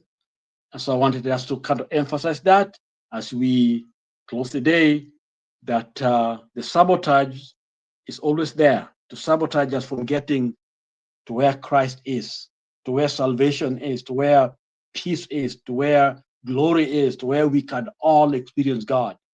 So let us do our part. Sometimes religion can do it for us. Religion takes us. Like we see Kenyan churches, we don't do the work of the ministry. We want to stay on the high mountain, 20 millions and all those wonderful things. No, we are not called to stay there. We are called to come down and face the Goliath and the challenges in our time. So let's pray that God will help us to come down and do what is required as we prepare for Easter. Let's pray. Father, we thank you tonight or in the morning in Kenya and around the globe. We thank you, Father, for all of us that you've called, given us this name to be called Kenyans. Lord, it's you who has put us together as a nation.